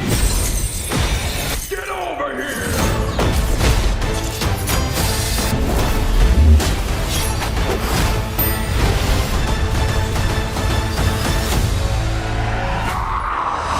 Johnny will definitely die. You can't take seriously anything.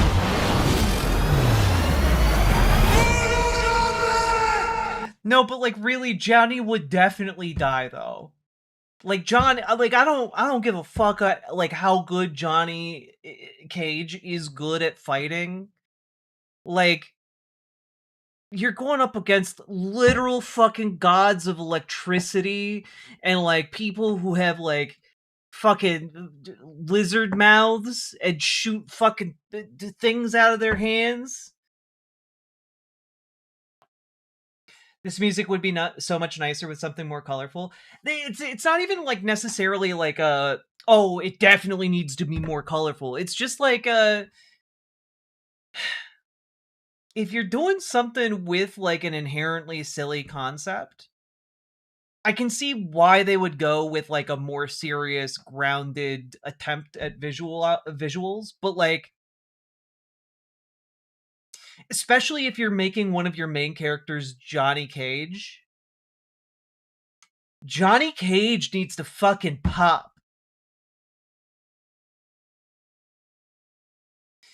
Jack, you genuinely... that's true. I don't know Mortal Kombat lore. I do not know it, and I gotta be honest, I don't give a shit about Mortal Kombat lore. I don't give a shit about it. I just think it's a fun game and fun setting, but I don't know anything about like the story behind the Mortal Kombat games. Just like as far as I know, Johnny Cage is like a really good fist fighter. That's about the extent of his skills. It's always better when you lean into it. It's true. You can't go serious with Mortal Kombat when this is canon. What is this? So Ed and I, we worked on these games. Max Danger, I will check that out in a second. And we really liked playing super high impact. There was a machine in the hallway in the back, and we'd go there, have a game or two. In that game, you pick your play, and then the lines come together before you hike the ball. And so as they're doing that, I'm saying, I predict that you're toast. And that evolved into, I predict toasty! And Ed would crack up. George Petro said, you guys should put some of that silly stuff you do in the game. And we're like, yeah, whatever. A couple weeks later, Ed talks to me. He's like, "Hey, would you be cool if we like took your face and like when every 100th uppercut, your face comes out and says Toasty in the corner of the screen?" Sure, let's do that. So that's how that happened. Toasty! Toasty! Toasty! It's good to have a little bit of silliness. Wonderful. I haven't seen the original. I heard good things about it, but like I also haven't seen like the original original Mortal Kombat. I want to like do like a sit down and just watch a bunch of like fighting tournament movies like Bloodsport and like see how like those compare to like Mortal Kombat. I think that'd be fun.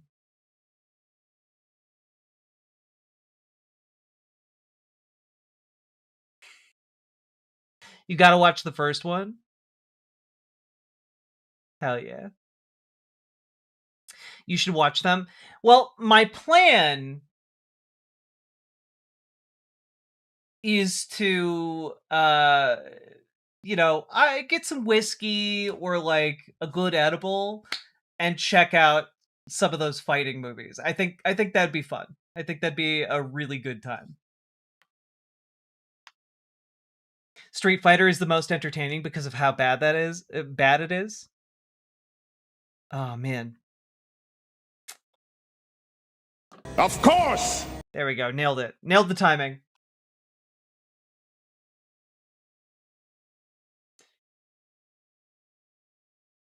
Yeah, Anbach is great. I love Anbach. Bloodsport is a whiskey movie. Street Fighter's an edible movie. I think that is the correct combo.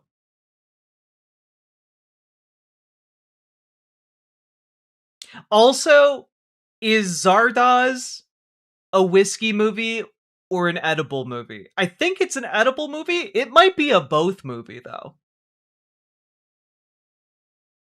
Because, like, I remember watching that when I was in college, and, like, holy fuck, that movie is a lot.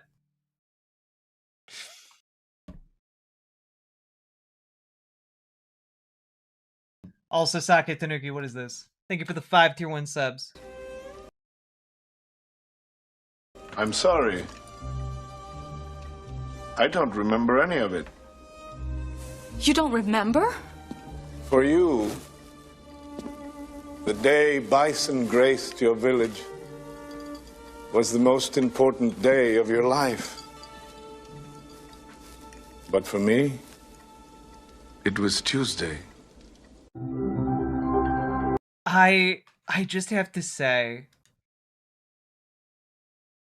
everything about the set design here is incredible. Like, everything about what like the costuming and the set and the lines. Like, I've seen bits and pieces of this movie. I've just never sat down and watched this entire thing, you know? And, like, I just, like, look at his fucking little decanters with his little logo in the background. Look at his silly little cups. His silly little fruity drink cups, where he has, like, even, like, the little sticker that goes through the fruit has his little skull insignia. And, like, look, the fucking cups have, like, the spikes coming out of them for no goddamn reason. Yeah, T-Life, we're done. We're done with the, like, full segments right now. We're just chilling. His fucking outfit, it's crazy good.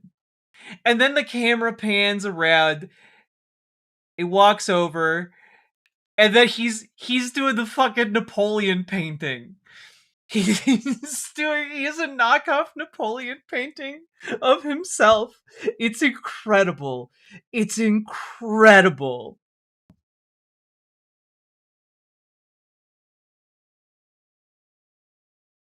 Oh my god.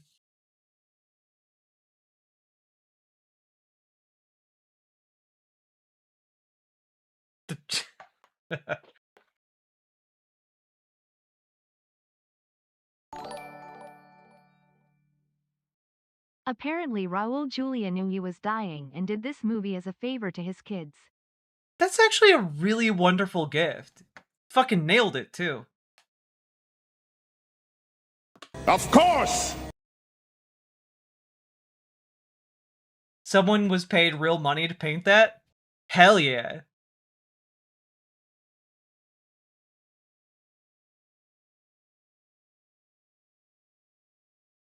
God. Love all this.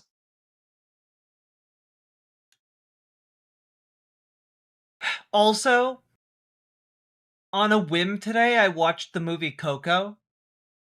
I somehow had missed it. And I don't know if you guys haven't watched Coco, go watch Coco. It's such a fucking good movie. I wept.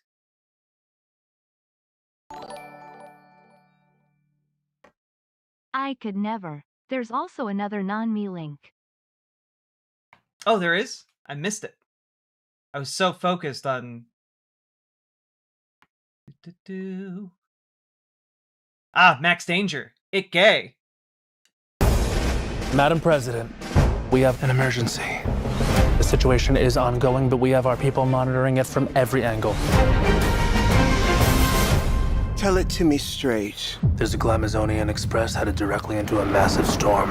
Now tell it to me gay.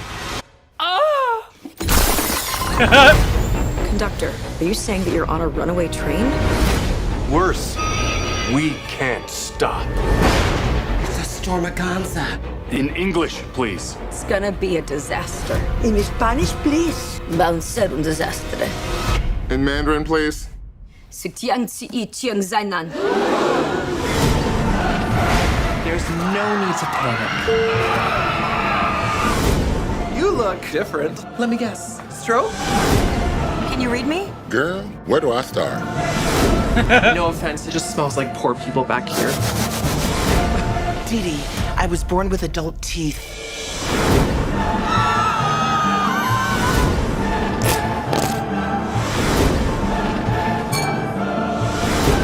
Would you mind helping me with my mother? Of course. Thank you.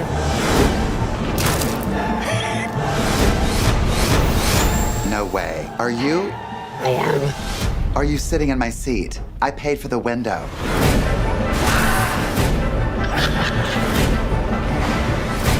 As if this day couldn't get any worse. Do you really think I want to deal with that mess? I don't even come in on Fridays.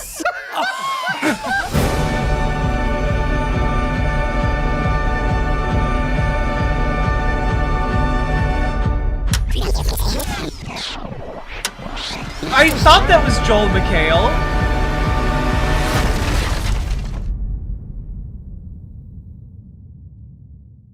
I had no idea that this existed. I had no fucking idea that this existed. But let me tell you guys something. I thoroughly enjoyed this, but the level of enjoyment that my partner is going to get out of seeing this is going to like redouble my enjoyment Coco of it. Regular is amazing, but like Zarda's, it's great to rewatch on shrooms. Remember Me also breaks me. God, Remember Me. I knew when it was introduced into the movie that it was gonna break me at some point. I just had no idea how hard. It was so good. Show her on stream? No. I'm gonna show it to her tomorrow, and we got too much going on tomorrow for like her to make it to a stream, but I might be streaming tomorrow just to make up for some of the lost time and the fact that we did not, in fact, do a single one of my planned segments today. You guys actually kept me talking. We've been going for almost 4 hours. Almost 4 hours. And you guys have successfully avoided the 6 different segments that I prepped. I prepped a couple like little funny things earlier in the show. You remember the little funny things, right? We can't eat beaver. That's just ridiculous. I think maybe it got overlooked. I don't know what happened there. What are we talking about? We're talking about the legalities of eating beaver. That's just ridiculous. So I ate beaver. It's fine. No one's going to get in trouble for doing it. I don't know why this is in the bill. We just talked about that guy for a little bit. That was the one thing like I prepped that we talked about. That and like, you know, ending the Electoral College. But that wasn't a full segment. That was just like offhanded, like, hey, here's a good thing that happened. You know? Ladies and gentlemen, we got him.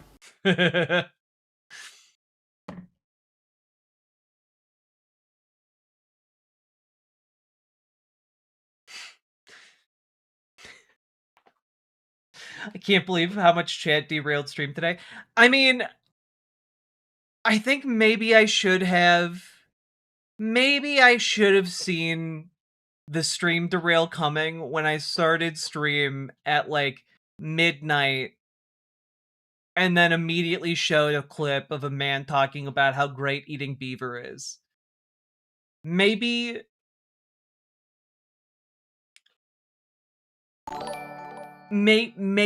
I should have. Face Maybe it, I should have seen we're that just coming. the best at what we do.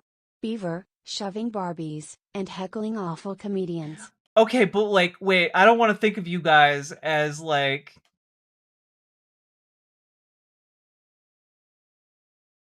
I want to think of you guys as like Barbie shovers.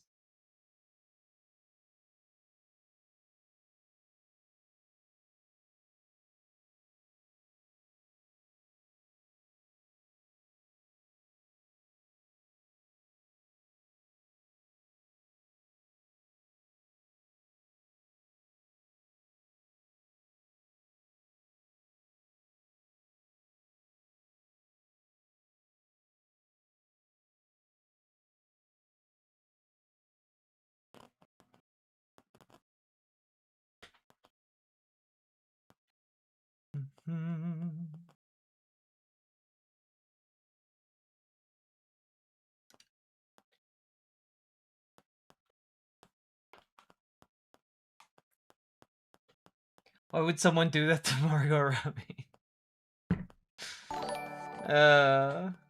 God. When I get out of work, I need to buy a Barbie so I can go enjoy myself at home. No, stop! God. I don't know that I like this this channel meme you guys are running with. Also, cannot stress enough, please do not shove Barbies up your ass. Please do not do that.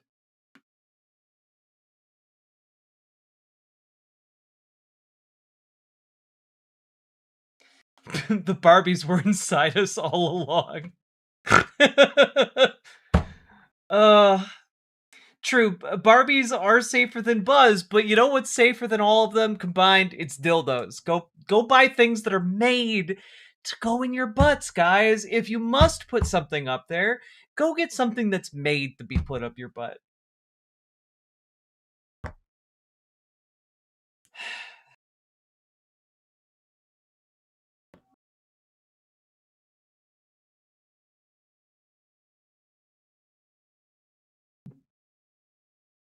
Can we make our own off-brand Barbie named Peggy? No.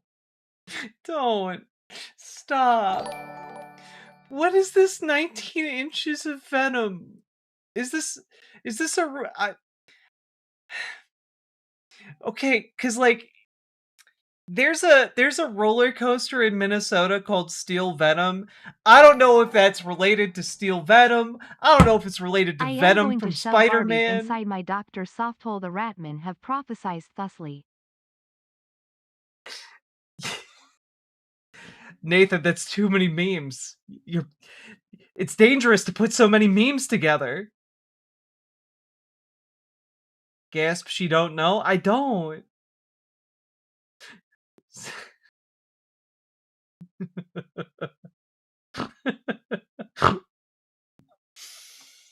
It's a Venom promotion for Spider-Man 2, a 19-inch statue? God damn. That's a lot of inches.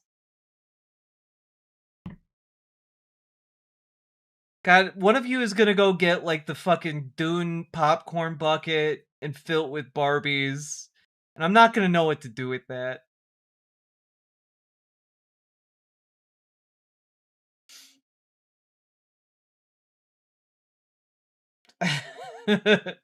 Oh, this going right up. No! What's your experience with riding a roller? What is your experience with riding a roller coaster? I don't know how to answer that. Guys, I don't know how to answer that. It's 4 o'clock in the morning. You're asking me about my experience with riding roller coaster. Singular? Which one?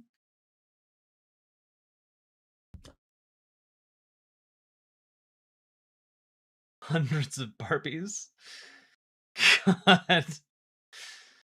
Someone calling to tag us and ask about Barbies. Please don't.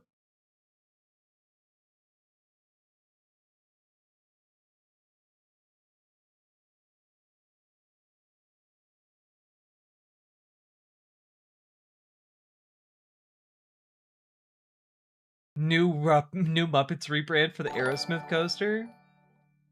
Hell yeah. All Joel Zadid, thanks for encouraging the weirdness in this community. You're so welcome. I'm a little lost in it right now, but that's okay.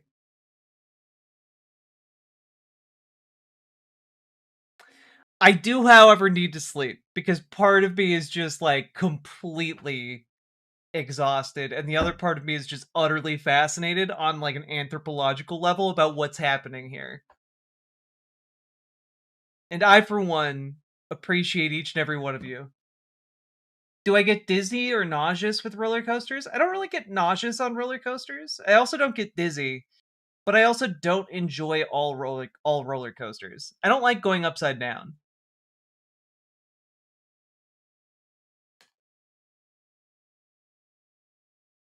Thanks for the nice stream. I'm glad you thought it was nice. God. I appreciate all y'all so much. I'm gonna get going. But you all keep it streets ahead. Just remember, you aren't keeping it streets ahead. You're streets behind. Good night, everybody. Get good sleep. See you, perhaps, tomorrow. Bye! Do-do-do-do, boo-boo. Do-do-do-do-do-do-do-do-do. Do-do-do-do-do-do-do-do-do. What we need in the United States is not division. What we need in the United States is not hatred. What we need in the United States is not violence and lawlessness, but is love and wisdom and compassion toward one another.